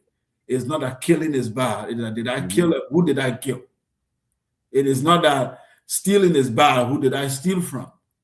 So as long as I take the gold and the money of the savages and the infidel, Allah or Jehovah is approved of it because they are infidel. So they indict you and then they reduce you to a state of animals. So this is why we need a great reset in Africa. I'm saying that I told them African people, for us to have a civilizational conversation, if we want to produce something better than ancient Egypt, something better that we had in Kush, we need to have a great reset. That great reset is a cultural revolution, it's a political revolution, it's an economic revolution. The stage is being set. I know the young people are thinking, they're asking questions right now, and we must get there because our survival depends on it. We can't continue to live at the mercy of the Iceman ideology. The Iceman ideology will continue to have unlimited want and desire to conquer, unlimited want and desire to get what it wants because it is afraid that winter is coming. It's going to lack. So it's wanting all you have. It needs your land. It needs your food. It needs your wife. It needs everything around you. So what are you going to do? Fight or run away? So if you're going to fight, then you need to prepare. Even America, I told the Foundation of Black Americans, like, I am in solidarity with you when it comes to reparation. I will, if there is a protest anywhere for reparation for Black America, I will be there. If there is a symposium anywhere, I will support. They need to be compensated for 500-year labor to build that country. If you have a dialogue with continental Africans and say, let's have a dialogue, when you come to America, you need to be in solidarity with us and not be carried away by the white imperialist market, and identify with our struggle. I will be with you in that solidarity. But if you want to use this idea of American exceptionalism, or we are American, we are exceptional Black people, or you will lose, because the Iceman will destroy America once he's done with it. The only reason America exists is because he's on top of the ladder and he still benefits, he still gets the privilege. The day America loses, the American society becomes too multicultural, where the president no longer has to be like them, they will destroy it. Yeah, buddy. Yeah, buddy. They will destroy it, and you will no longer exist in that politics where you call yourself foundation or whatever, because the country will not even exist. They will destroy it. So think outside the box and connect yourself globally with all your Black family, because that land only exists as a country because certain people are on top. The day they lose that privilege, they will burn it down. Absolutely. Yeah, that reminds me, just a quick. They will burn it down. Yeah, that reminds me of something real quick. I just want to interject real quick. Tell people to go to YouTube and look up Barbara Walter. Barbara Walter. She wrote a book, How Civil Wars Start, and she did a few interviews on the internet, on YouTube. And one of the things she said, one of the bullet points of dealing with a civil war, because she wouldn't study it all over the planet in reference to it. She couldn't study America, but she studied these other countries, is that a group of people see their power outgoing. And I think that's kind of like what you just described. You know, once they get to the point to where these people, and even what Dr. Whitaker say, they don't believe in democracy no more, because they have to be in the majority. If they're the majority, democracy works for them. Yeah. But once they're not in the majority, that's an issue, you know. So we got to redo this thing. So I think that's why some of them is okay with dictatorship, or you know, in this particular country, because it still puts them in power. Yeah. So that brings me to very quickly to the ideology of Donald Trump. When Trump came on the scene, I had my partner, she and I, and she was like, "Oh, I like Trump." So I was like, "Why?" She said, one, he's trying to protect the sovereignty of America. I'm like, okay, good point. Two, she said that he doesn't want illegal immigrants into the country. He wants the country, people come legally, study or stay. Illegal people, no. I'm like, okay, good point. Let's have a logical discussion. What's another point? She said, also, he doesn't like globalism. He doesn't like war. He doesn't like war. He doesn't like globalism. He's into American protectionism and what have you. I said, okay. I said, I gave you all of those points that you list, but there's something else I will tell you that you need to understand. You need to understand the philosophy and the ideology of the white supremacy. When they come, what they are selling you or what they are giving or what they are preaching, there is something behind it. It is not what they are telling you that's the issue. I said, let me go to the illegal immigration. Whenever Trump says he doesn't want illegal immigration or immigrant, he's saying that he doesn't want non-white people in America. That's what he's saying. You are not hearing it. It is not the illegal that is the problem. It is not the people coming. The problem is they are non-white. But he's not saying, he's saying, sometimes he say it indirectly, but you are not smart, you don't get it. One of his videos, he said, why can't they bring people from Norway, Yes. Sweden, or this? Why from this country? Why from that country? His problem is not immigration. His problem is the colored people are outnumbering the non-white, and he's having a problem with that. But if he says that, he can't get allied. So he needs to say illegal. Then all black, Hispanic, everybody will run on board, because you don't understand the captain of that boat where he's leading you to. Does any country like illegal immigration? No country. Even my own country, I wouldn't say open my border, let people run in. But the man who is spearheading, Obama did more deportation than Trump. That's right. Obama did a lot on illegal immigrants than Trump. But the reason Trump is blowing the trumpet is because he is against the influx of non-white people. The ICE that he formed. They have been attacking black people as illegal. They are black citizens will be attacked as illegal. Why is it that the color of a person determines that he's illegal? Why? This is what you need to know. And when he says that he's fighting for, some of them even say he's fighting for Christians, I just laugh. This is not about any of that. Donald Trump is trying to set the stage for white supremacy. The reason he's attacking fellow Europeans, he thinks they are not doing enough to do what he's doing. So when he talks to England, for example, he said, I don't recognize England anymore when I go there, because I see brown people, a lot of brown people there, and I don't recognize it anymore. So his anger against Europeans is that they are allowing immigrants who are non-white into Europe. That is his anger against them. His problem with Canada is the same. Why is there so many non-white people there? So you need to understand the conversation to that level. Otherwise, you missed it. And you jump on a bandwagon and you find yourself in the middle of a people who don't have the same ideology with you. So that's what has happened to Candace Owens.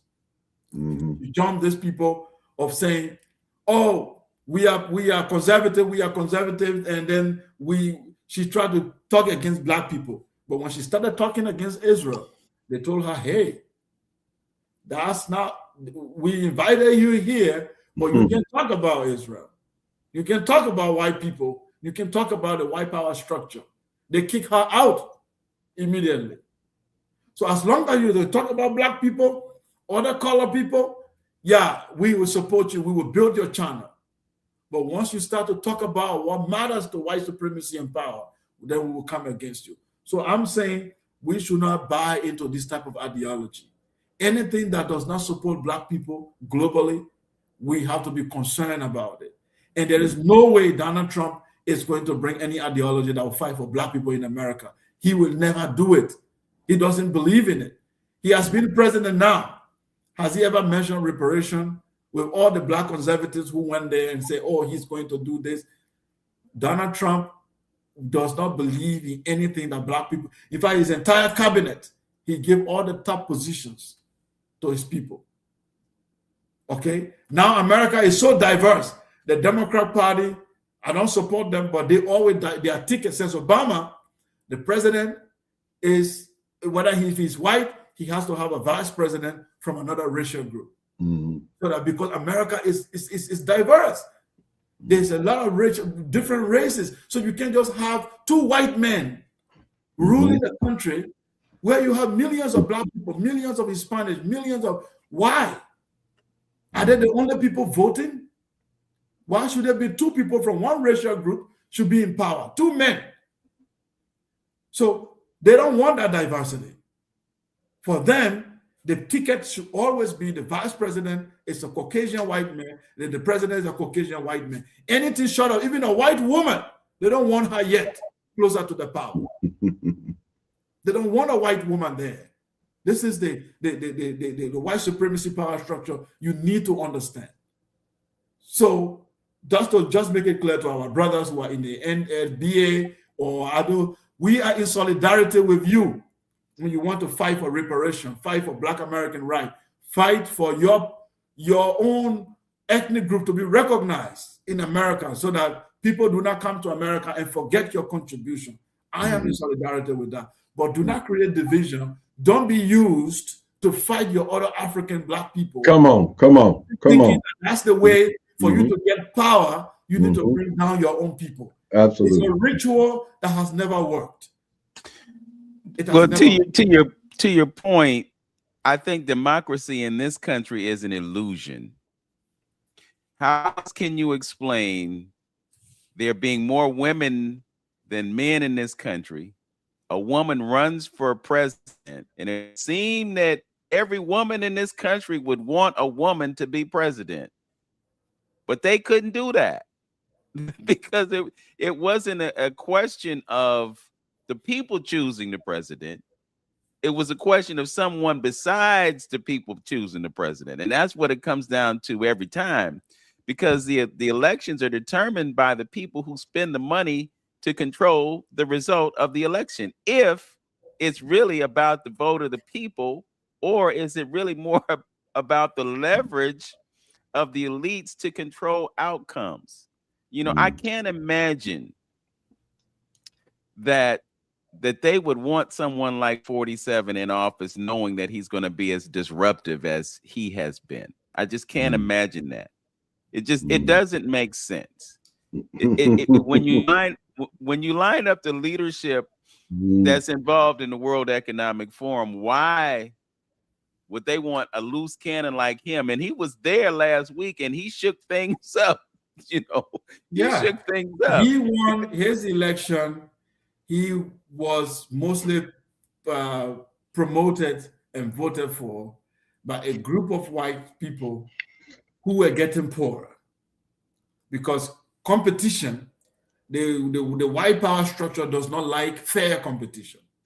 When you do a fair competition between white and Black people, remove privilege, they can win. So they see that America has become more competitive. So they see that some white people are falling behind economically in housing. So whenever that happened, they try to blame colored people and immigrant and other community. Reverse racism. Billionaire will not tell them you are poor because of the capitalist system. You are left behind. They say you are poor because there are people of a richer group who are coming to take your job. This is what the white elite always use to deflect the poor white people to get angry. Yes. So now the poor white, that's why they took J.D. Vance to be vice president, because he wrote a book, Bill of Elegy, talk about a suburban white people were suffering, going through drug crisis, abandoned by government. So he became a farm white boy abandoned by the system. So all the other white suburban people get angry. We need Trump to fight for us, to bring us back. Because we seen a Black man become president. We seen a biracial woman become vice president. We are losing out. Very soon, the white man will no longer get elected. So they panic. People don't really understand this. They got panic. They said, we will bring the worst of us, the craziest of us, and put him there to disrupt it. Then we can come back again and be in charge. Because the Democrat Party now, watch out what is coming in the next election. They are afraid to bring a biracial person to run.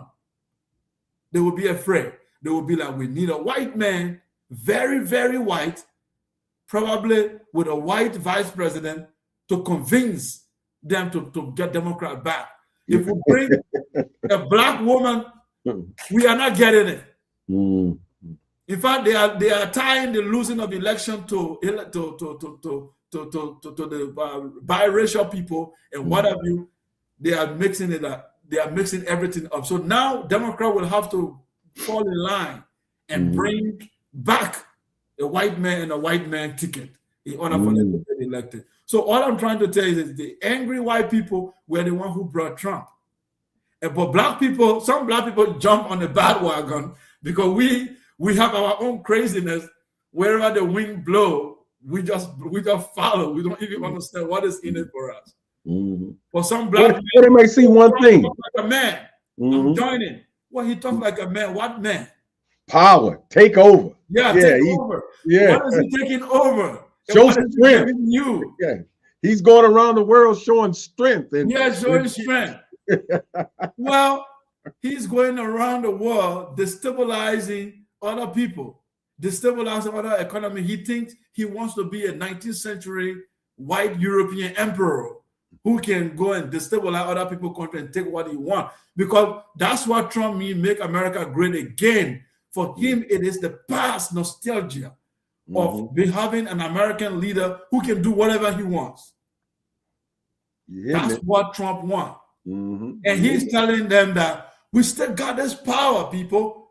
Stop thinking that we are living in a rule of law society. America needs to obey international law. We still got this. We can do whatever we want. We are still in charge. He wants to prove that to the Europeans. Join me, guys. Let's take whatever we need in Africa. We can take it. Nigeria, I can bomb them tomorrow. Nothing will happen. It's a dangerous precedence. And people who don't understand this, they don't see that this is a dangerous precedent.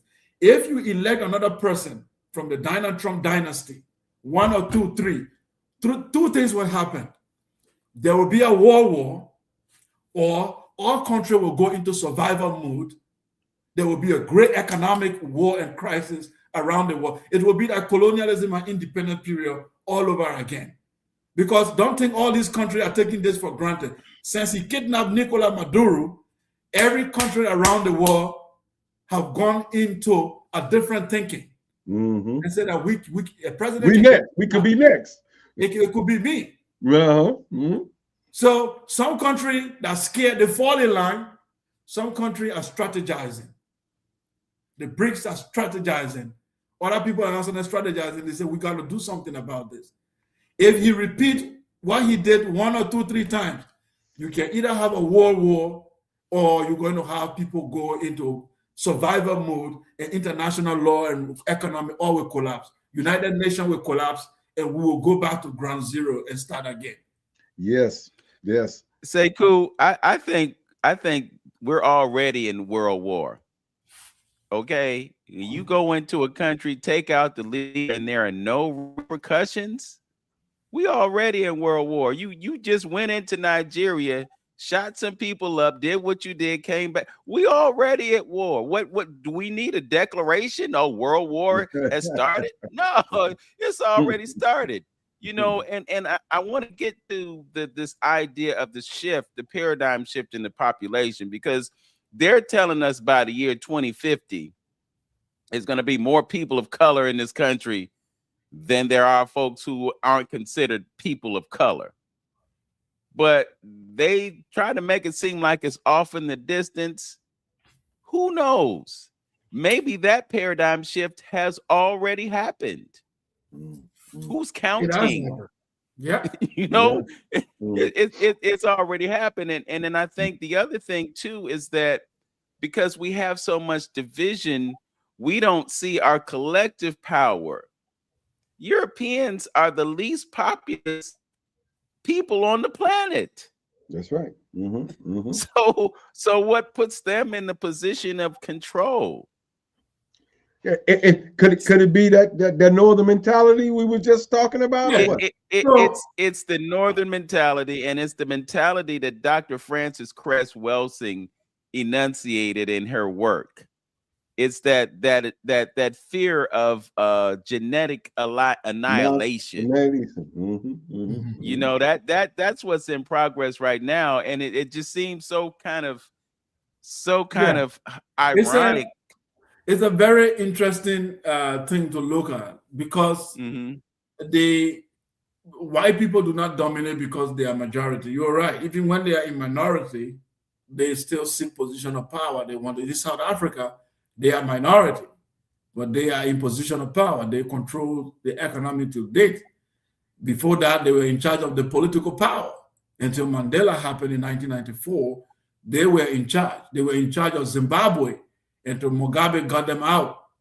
So it is not whether they are a minority or majority. White supremacy is an ideology that is capable of ruling over people, a non-conscious, politically conscious group of people, no matter their number. Because to take America, for example, even if white people become 5% of America, they can still be in charge. Reason being, all they need to do is to make sure that white supremacy ideology is taught. Once it's taught, when the Hispanics come, they want to be identified as white. So they will cater to white supremacy. Indians, the brown as the Indian is, he wants to be white. So the Indian will cater to white supremacy. The black elite want to live in white neighborhood. They want to identify white. So they will. So you will find that the majority class of people will support and finance white supremacy to the detriment of their own survival. Unfortunately, that's how it has been happening.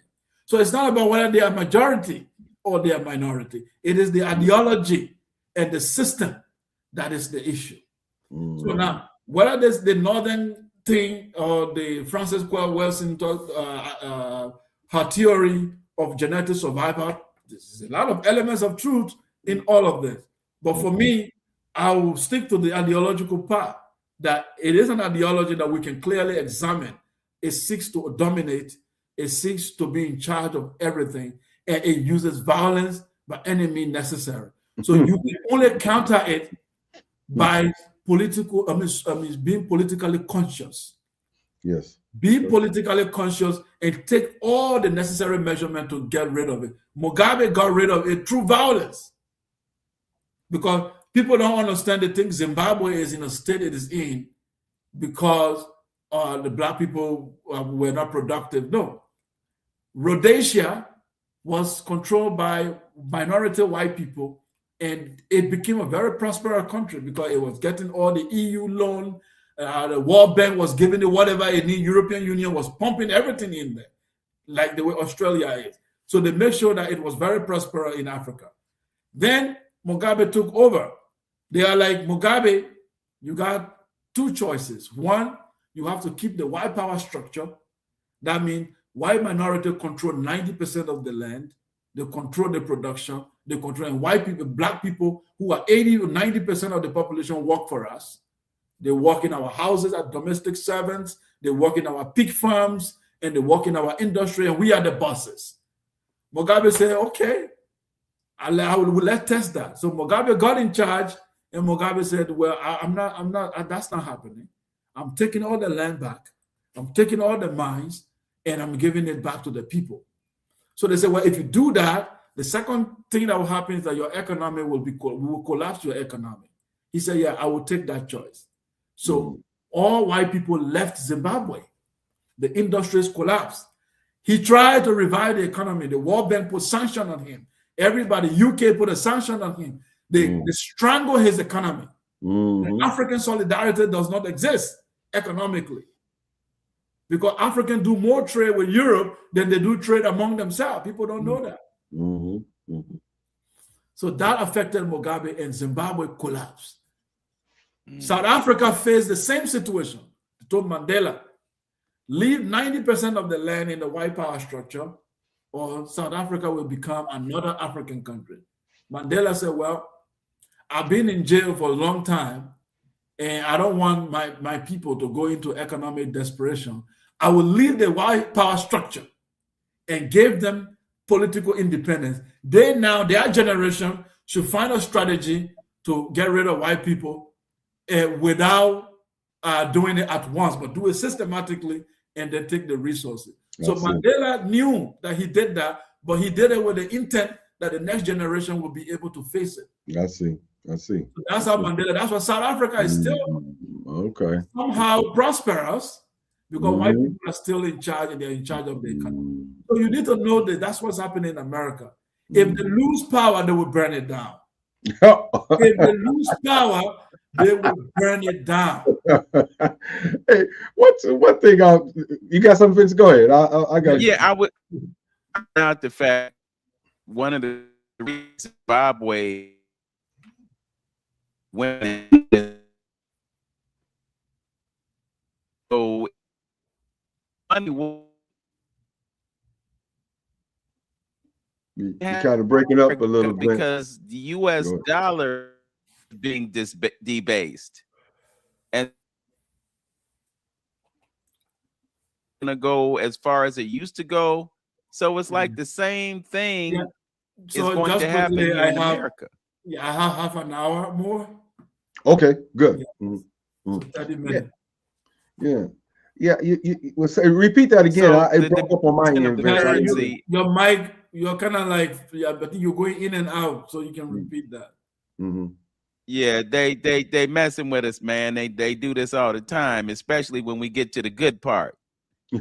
So what I'm talking about is the fact that they debased the currency in Zimbabwe.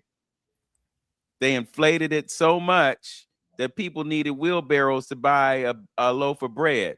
But the same situation is headed to America, because we've talked about the decline of this civilization, the decline of the supremacy, so forth, so on, of America. Well, the same thing is happening here. The currency is being debased, and BRICS is a part of this, just because they've created this alternative to the U.S. dollar. So it's just, I don't know. I mean, I look at what's going on right now, and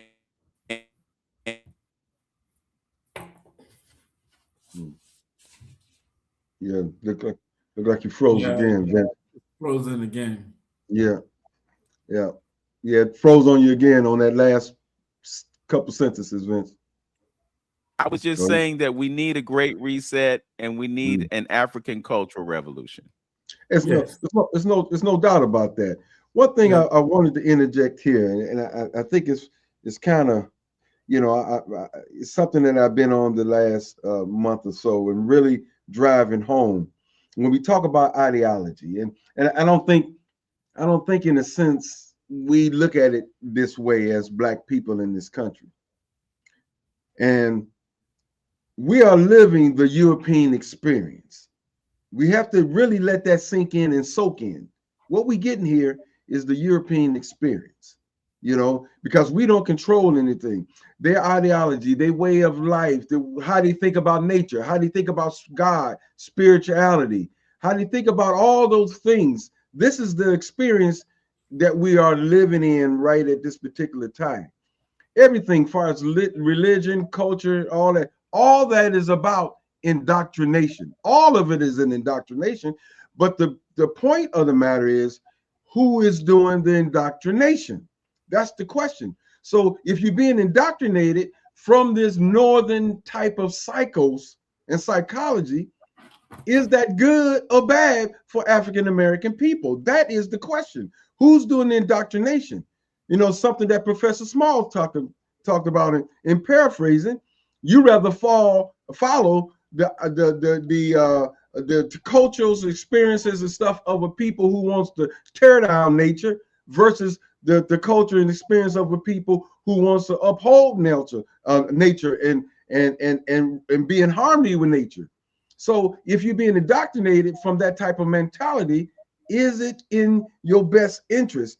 That is the question, on who's doing the indoctrination, and so we following into this particular footsteps with Trump and all what Trump all about.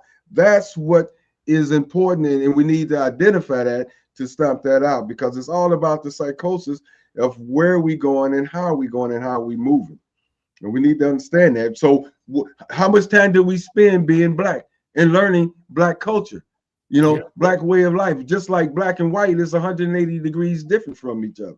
And the last thing I want to say is this: I think it's divine order. All those things that you guys demonstrated because Vince, you said earlier it didn't make sense to you. I went through that logically all in my mind. How is he able to do this?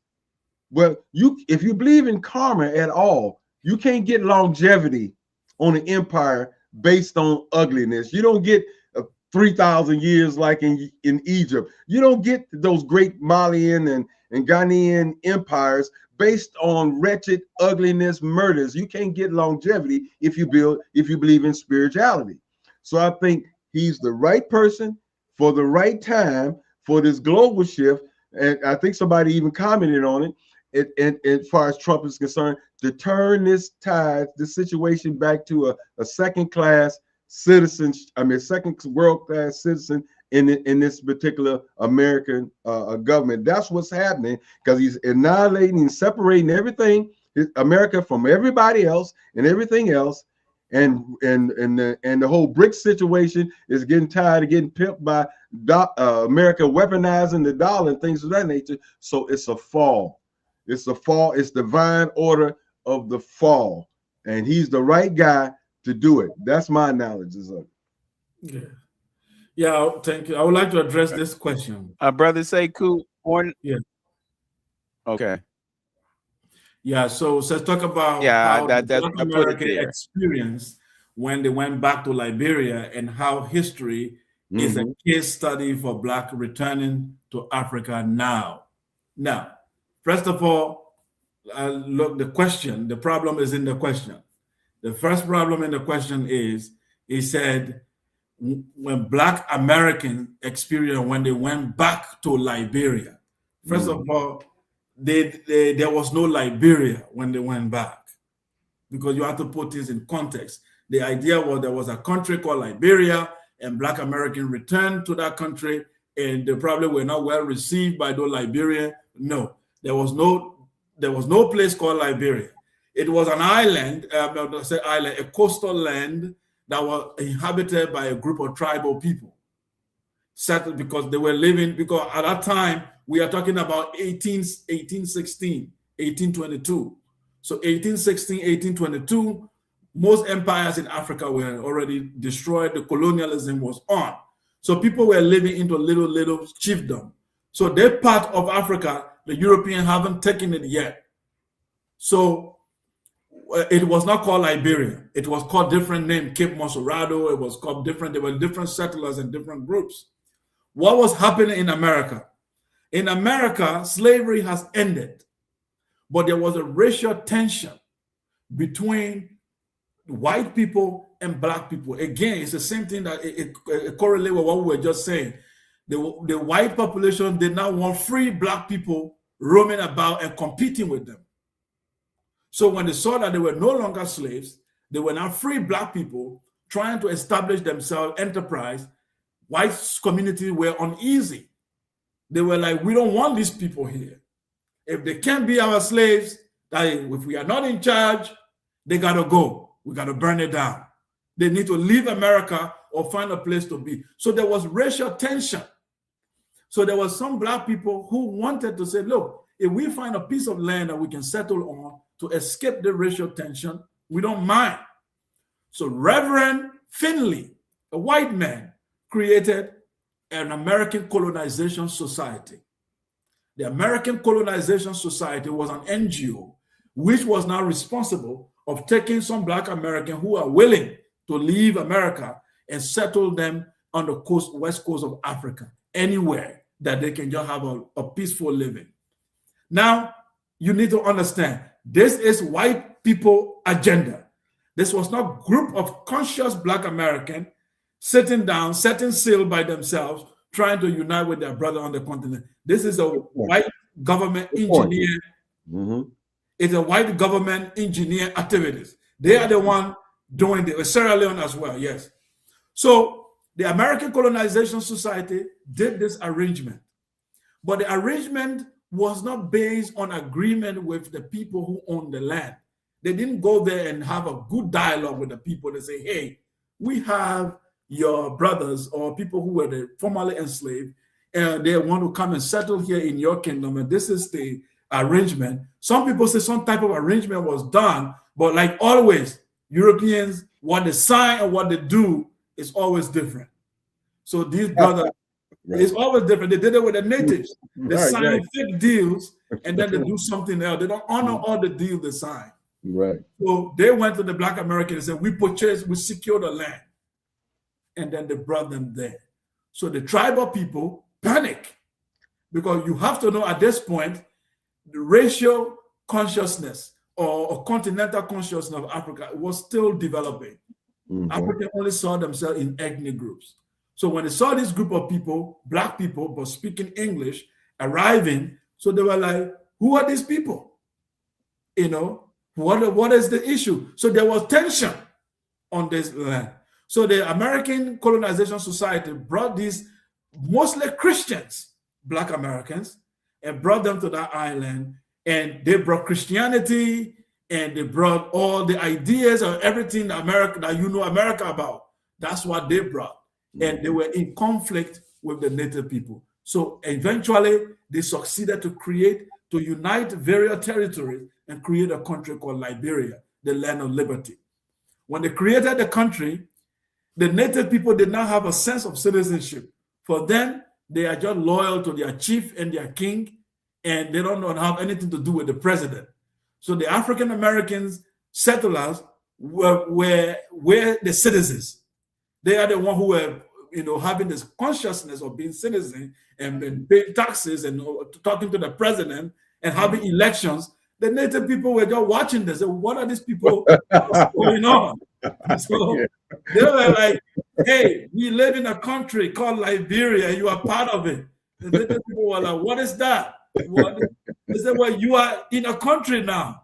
They said, well, we have our king. We know our kingdom.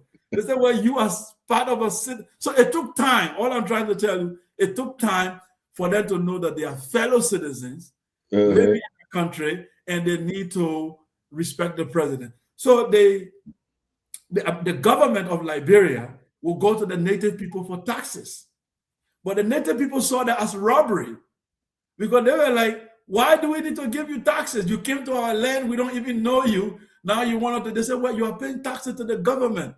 They said, no, you are a criminal. You are not government. So there was conflict. It was an issue of clash of culture, people from different cultural background. So eventually Liberia was created. The native felt that the settlers were treating them unfairly, that they were acting like white people.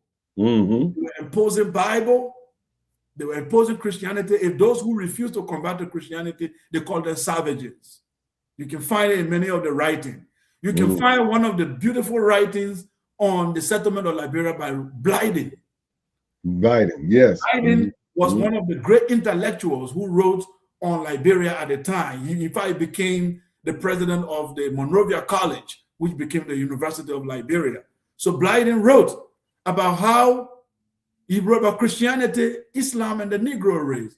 Blyden wrote how the Christianity was used to denigrate the traditional people, to destroy their culture.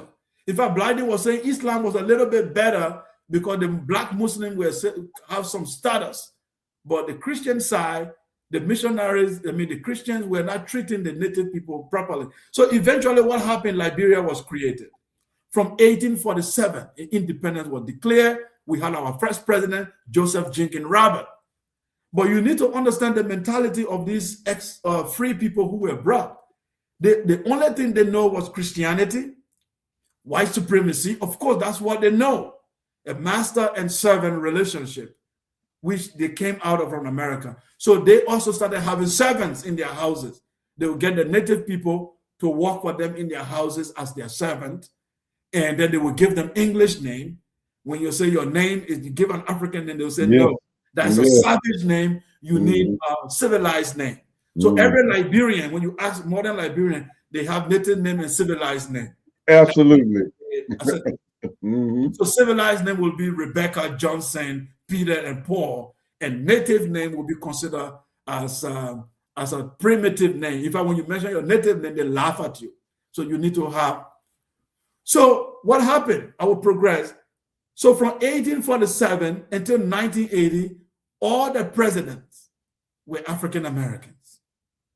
Or I would say descendants now. At that point, they were descendants of Black Americans. They are the only one who dominated the political power structure. They were the president, they were the senators, the native people were just citizens paying taxes, but not politically involved. But eventually by 1980, some of the natives started to blend in because now Ghana got independence as well. So other Africans say, oh, we've seen our fellows Africans got the independence. So they're going to get involved with the African-American elites. So they got involved. Some of them went to school, they graduated. So they started looking for political power. So we had the first military coup d'etat in 1980 by Samuel Kayando, a native. He overthrew an African-American descendant, Reverend Talbot. Talbot, yeah. Killed President Talbot. Mm-hmm. And when they killed President Talbot, the military junta had a firing squad. And the firing squad, all the ministers, from the Minister of Finance, the Foreign Affairs, like all the ministers were lined up and executed because they felt that they were corrupt. Now, that brought a mixed blood, mixed feelings, because the African-American settlers interpreted it as the native decided to eliminate us from government. The native said, you rule for 100 years and the country is not transformed. You took everything and gave it to America. You signed a rubber deal and gave it to America. All the natural resources were going to America. We were getting poorer and poorer. So we got rid of this elite so that we can have a revolution to have a leadership. Now, here is the issue. We found out that the coup d'etat that the native did was engineered by the CIA. Because Talbot began to move away from what the other predecessors were doing. Talbot started building housing for poor people.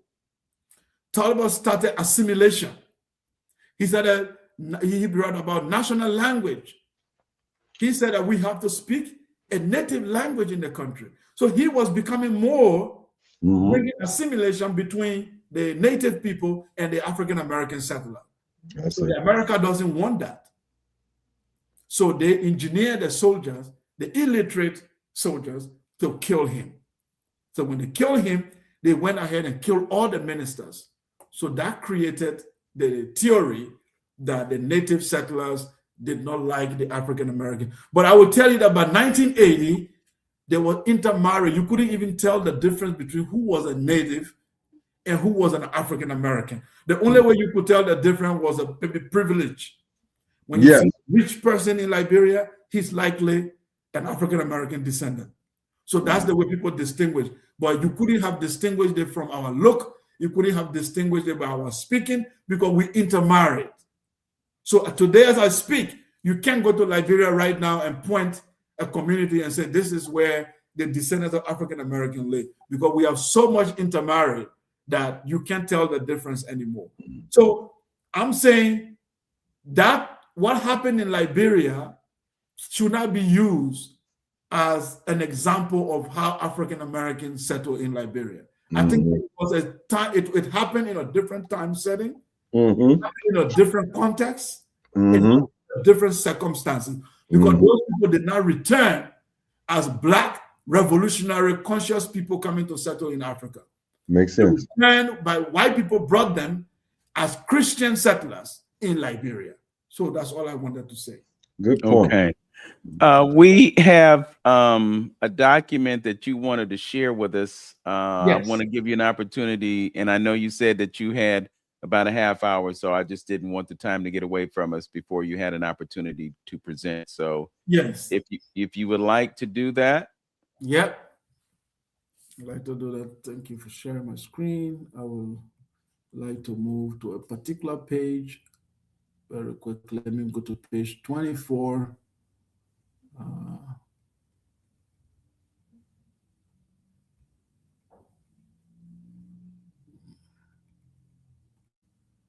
Yeah, 17. Okay. 22. All right. All right. So let me go up here a little bit. Yeah. So I don't know. I will go back to the beginning. So this is a scholarly document that that talks about the slavery.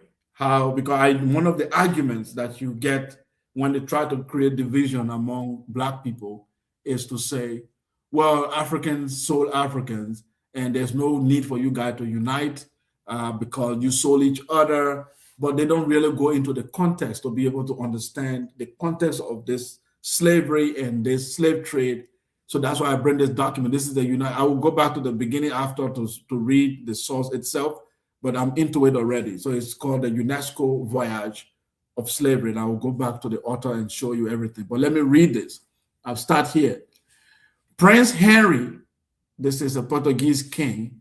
Prince Henry the Navigator, for example, a Portuguese pioneer, in sending ships to Africa, was primarily interested in gold and engaged in slaving only as a secondary activity.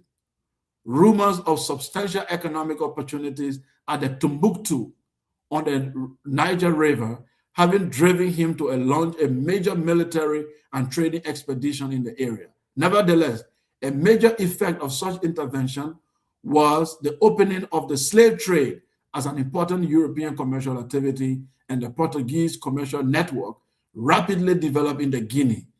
Slave trading taking a new and large dimension. While the trade in gold and in the region was well established in 1840, the trade in slave was already not far behind along the Senegal River. Let me change the slide. However, even in the early period, it was not an easy matter to obtain slaves. Many Wolof kings along the Senegal River initially opposed slave trading with the Europeans and were not willing to facilitate it, with the result of kidnapping became a widespread method of securing the necessary numbers of captives. Raiding villages and taking the inhabitants captive expand in the area in order to supply the Portuguese slaves. Some African trader, seeing the new trade and a ready market that could be controlled and exploited for profit, such practices spread wherever Europeans made contact with the African merchants along the West African coast.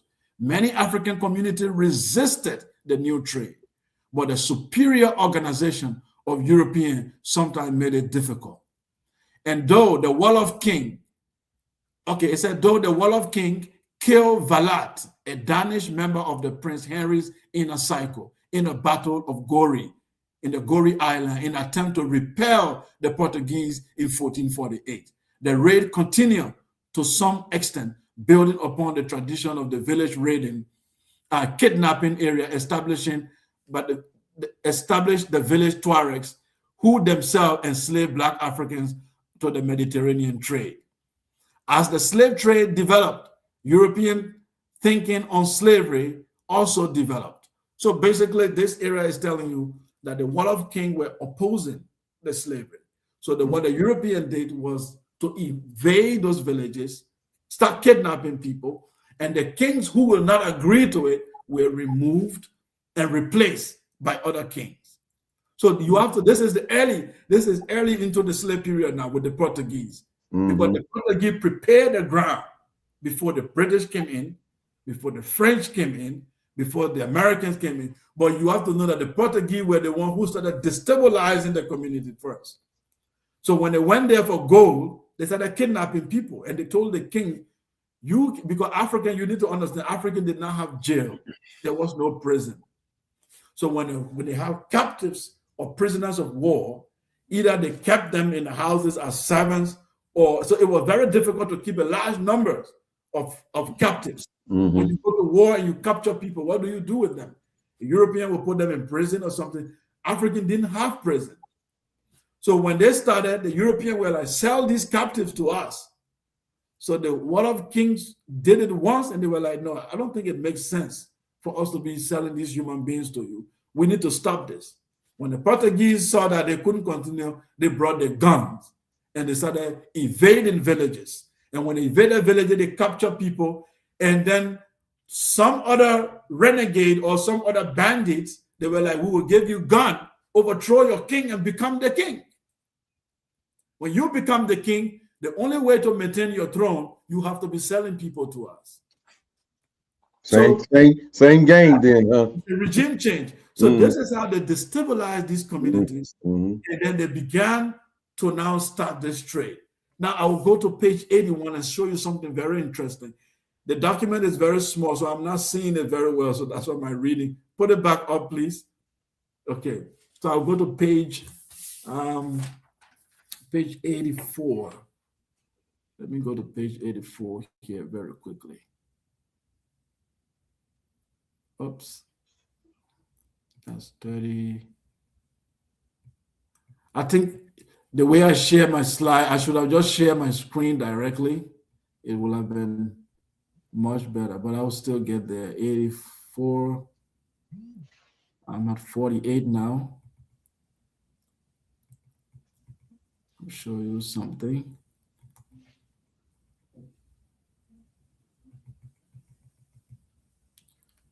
Oh my God, my screen went blue. What's going on? Okay. 63. So give me a patient with me. Let me get to 80.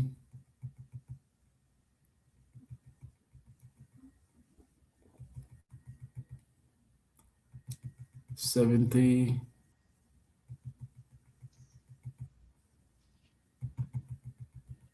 Okay.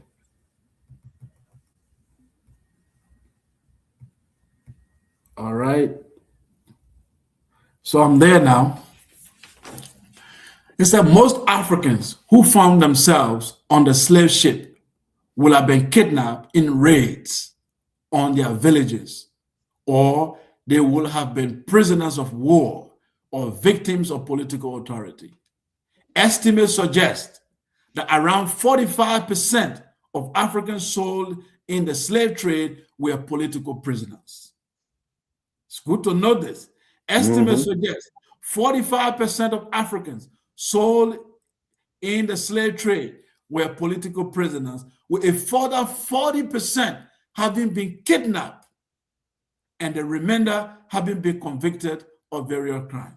However, the transatlantic trade itself also stimulated political instability and social chaos, facilitating warfare and conflict. As a result, growing numbers of Africans were exposed to the risks of kidnapping, and the vicious cycle over time served to increase the total volume of the trade. In 1702, for example, the African near the Cape Mossorado complained to William Bosman of the Dutch West Indian Company that the English has been there with 2 large vessels and had ravaged the country, destroyed their canoes, plundered their business houses, carried off some of their people as slaves. According to the English source, it was common for the Dutch in the Gambia to attack the local African population by showing them fireworks before kidnapping members of the population by force of arms. Local kings, nobles who opposed to the trade were undermined by European traders who would arm and finance the neighboring groups to launch a war against them. Opposition to the trade inevitably invited hostility from the Europeans. This is the story. They finance groups just as the way they will finance terrorists today to destabilize an African country. This is what has happened. So we Black people need to have a conversation. I'm not saying there was no Black sellout. Of course, there were Black sellout, but you need to understand the context. The entire European economy, if you want to know who benefited from the slave trade, insurance companies were formed around slave trade. The building of ships cost millions of dollars to build ships. The ship industry was really boomed during the slave trade. The banking industry, the Jewish in their banking industry began with the slave trade. So that was when you start giving people credit. If you start hearing credit, bank give you credit, that started with giving people credit to go and buy slaves. Okay? To go and buy the slaves. And all the insurance company, they will insure those boats to go and get the slaves. Then they build the forts, those castles that you saw in Ghana, the Elmina Castle, and the one you have in Senegal. Those were built by the port. It cost a lot of money to be built. And it first started with government. It was government who were involved in the trade from Europe. Then you have private companies getting involved. Then it turns out to be larger corporations. So the entire European industries, many companies today you find in Europe in the finance industry, you can trace them to slave trade. You can trace the insurance company to slave trade. So their wealth was dependent on your exploitation. On the other side, the African traders who got involved, what did they get? What industry were built from the slave trade for them? What farms did they make? What industry were involved? They were only getting drinks, European drinks. They gave them some fabrics, guns, and foolish things, useless products. So you could tell that the African super states like Ouagadougou Empire, Mali Empire, Songa, this empire were never built originally based on this trade. These were built originally on gold, ivory, agriculture. This is how they were built. Until the Muslims destabilized them, then the European came in also, and then slave trade became a thing. True wicked people who were already settled in Africa, bandits who were not part of the original leadership of the continent, they became now elites. And then they started selling prisoners of war, captives, and the Europeans were also kidnapping people in the villages and doing all of that. So when you understand that context, you can't sit down and say Africans were just sitting on the coast and then they were saying European, hey, come here, we sell people. Come buy human beings, we are selling human beings. That's not what happened. In fact, this is a phenomenon that you can study as well. When the Muslims took over Spain and the Moor, Europeans, Southern Europeans were selling, the Northern Europeans were selling the fellow Europeans to the Arabs. It happened. It was very short. It was brief because the Crusaders were able to chase the Muslims out. But when the Muslims were ruling Spain, white people were selling white people. White women were sold. Yeah, that's the point I was going to make when you it's not an African thing. It is a power dynamic. When the power structure changes, this is the way everything happened. When the Muslims were in charge, the Mediterranean slave trade were white. The white women, white men, Southern Europeans were sold in Spain. There is evidence of a primary document, and the slaves were sold in Spain, Al-Andalus, and taken out to the Moorish War, and they were enslaved. The Europeans sold their own people in that period.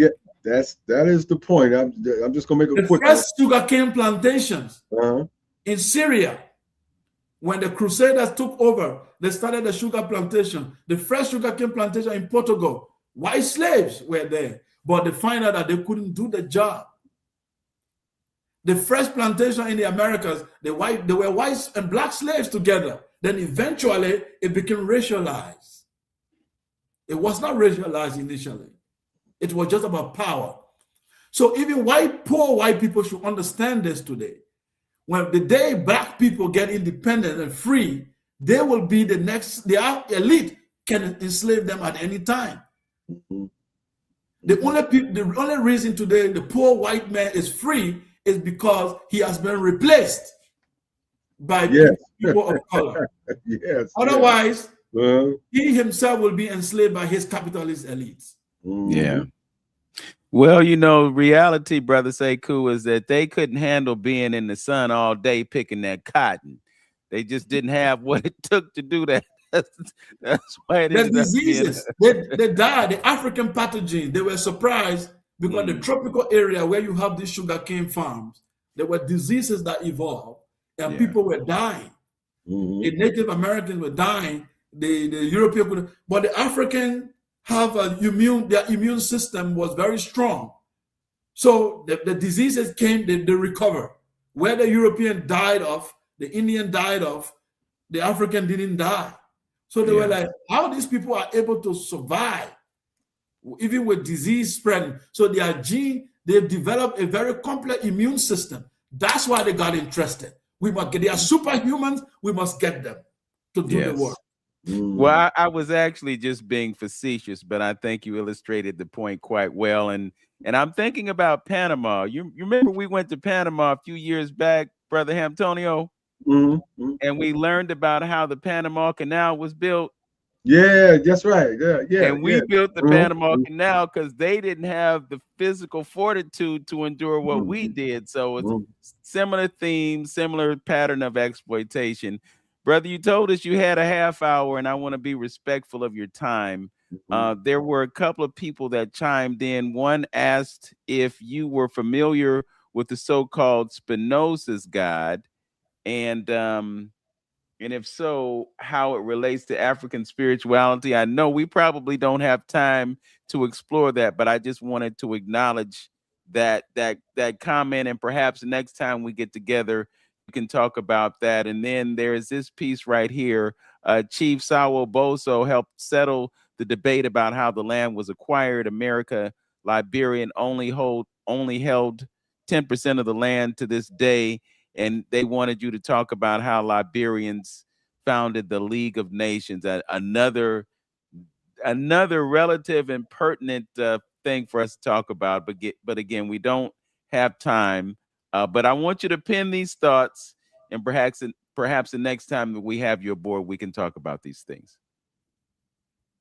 Absolutely. Yeah. Only thing I would add in closing is that, I mean, just to say, you know, for African Americans, don't get caught up into that. Africans helped Sullivan and say in his slavery. It's people who have done injustices to their own all over. You know, the Native Americans, the white folks here, the Native Americans was out there. So, you know, the light-skinned Native Americans, we know who we be talking about. But they was out there selling guns, being scouts. You know, the whites were selling guns back to the Indians, selling secrets to other countries, and like you just pointed out, there's other places where did bad things towards their own people. So I'm telling the black folks, get off of that. Don't hold on to that. People did that all over the planet, and don't let it be used as a division or divided between us and in Africa. That's 500 years ago. You're gonna keep tripping on that, but things going on right now, current day, that you want to give some people a pass on, but you want to still hold on to that propaganda about Africa and fight. And they sold us into slavery. Go on, man, get rid of that crap and let's move on and see the game that's being played. Yes, I think it's our great scholar who wrote The Destruction of Black Civilization, Chancellor Williams. Chancellor William. May he rise in power. Chancellor William says something very interesting in his book, that because we were talking about behavioral genetics in this our conversation today, which is interesting, very interesting to me, how environment and genes shape human behavior. There is something interesting about us too, Black people, that we need to question about our behavioral genetics. We tend to easily forgive non-Black people, very easily. Yes. You can kill Black people, they can forgive you very easily. Sweet, sweet kiss, forgive the Indian, forgive the white man, forgive. But Black people, intertribal conflict, we hardly forgive. In thousands of years, we want a revenge. We hardly forgive us. And that has undermined our progress a lot, because we fight local battle and forget the global war. And that local battle, it always derail us from the actual battle that we are supposed to fight. Like a brother, the comment I'm reading here, he said, you didn't talk about Samuel Doe and the native president and how he has ruled and his misrule and all of you. It's a fact. Samuel Doe misruled. Samuel Doe was a murderer. Samuel Doe killed those ministers. All of those things are fact. The other fact too you didn't look at is that our brothers from the other coast, they ruled for 100 years. The country did not progress. There was no internal democracy. There was oppression. We got to do all of these things and look at it and say, today, what is our next line of defense? These are things that we need to look at. Look at America that you are looking at. White people fought each other. The British, who established that colony, eventually the other white group killed them and drove them and said, we don't want you here anymore. We want to establish our own country called America. We don't want to respect the crown in Britain. George Washington and his group, they fought. It was white, even though Black people were involved in the war. That was white and other white people telling the other white group, get out. It was Absolutely. white people in America who are descendants of white people from Britain telling Britain, get out. We don't want your rule here over here anymore. And they killed them and they fought in a war until today America does not respect the crown in Britain, even though Canada still does, but America does not. That's right. So if a native and then the settlers, Black America, Liberian fought each other, it's normal. The ancient Egyptian It's over there. the fight. Right. The Haka goes into Egypt, Shabaka takes over Egypt. With Black people there, he takes over. He said, I'm in charge. I'm the Lord of the two land. Okay. Black people do that among ourselves. But should we say, oh, because the Kushite took over ancient Egypt, we will be stuck there where we will fight forever and have that anger. We got to go past it and say, today, what is our next line of defense? What do we establish? How do we make commerce? How do we set political alliances for the survival of Black people? The Jewish people, Germany Hitler killed 3 million Jews. You hear that every day on every platform. But the greatest ally of Israel today is Germany. Think about that. The Jewish could have said, we don't want Germans. We don't want to talk to you anymore because you killed 3 million of us. But Israel is still in relationship with Germany. In fact, it's one of their greatest allies. Because you need to realign and realign. This is how politics, the world works. Did Africa involved in the slave trade? Yes. Today, do Africans have a continental consciousness? Now we have. We didn't have the racial consciousness. We didn't have continental consciousness. Now we have that. So can we now build economics and politics built on that consciousness to protect us across the Atlantic? Can we build our bridges? Can we build those alliances and stop crying about 500 years what the ancestors did based on their limited knowledge and begin to fragment ourselves and become very fragile for the enemy to attack? I think we have to go past that. The great reset. Great reset. We got to go reset. Absolutely. You know, it's interesting, Brother Sekou, when you bring up the dichotomy between Israel and Germany. I don't know how many folks have heard of Operation Paperclip. Yes, I heard of it. But after World War II, they brought a whole bunch of Nazi scientists to America to work within the government. Absolutely. Yes, So, a whole boatload. Yeah. Shaped a whole school of thought and entered all into the science world with the creation of the bombs and everything else. They stole all that. Yes. So, but Brother Sekou, I want to thank you today for coming on and giving us the history that you've given us, because like we said at the beginning, these are not things that you read in our history books. And the only way that we find out sometimes is if we have folks like you who can share that knowledge and information with us. And I think we're in a better position now than before, because now we know. It can't be said that you don't know, because today you were told. So thank you for joining us today. And thank you, Brother Hamtonio, for bringing Sekou Kelleh to our platform so that we can share this information and knowledge. So thanks again for joining us. Peace and blessing. All right. And last, anything got going coming up, or any good lectures or anything coming up, or that you participate in? Yeah, we are trying to organize a live celebration. But I think this is a good, thank you for bringing this up. Probably maybe your channel can also participate in it. So there's a brother that was very popular on the internet. His stage name is Mr. Imhotep.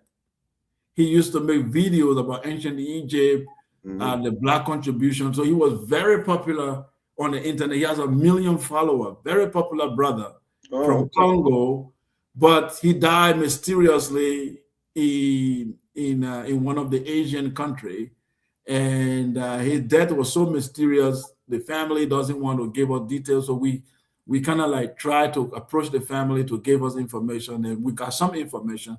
So we want to like celebrate his life and his contribution, because we don't want his work to disappear.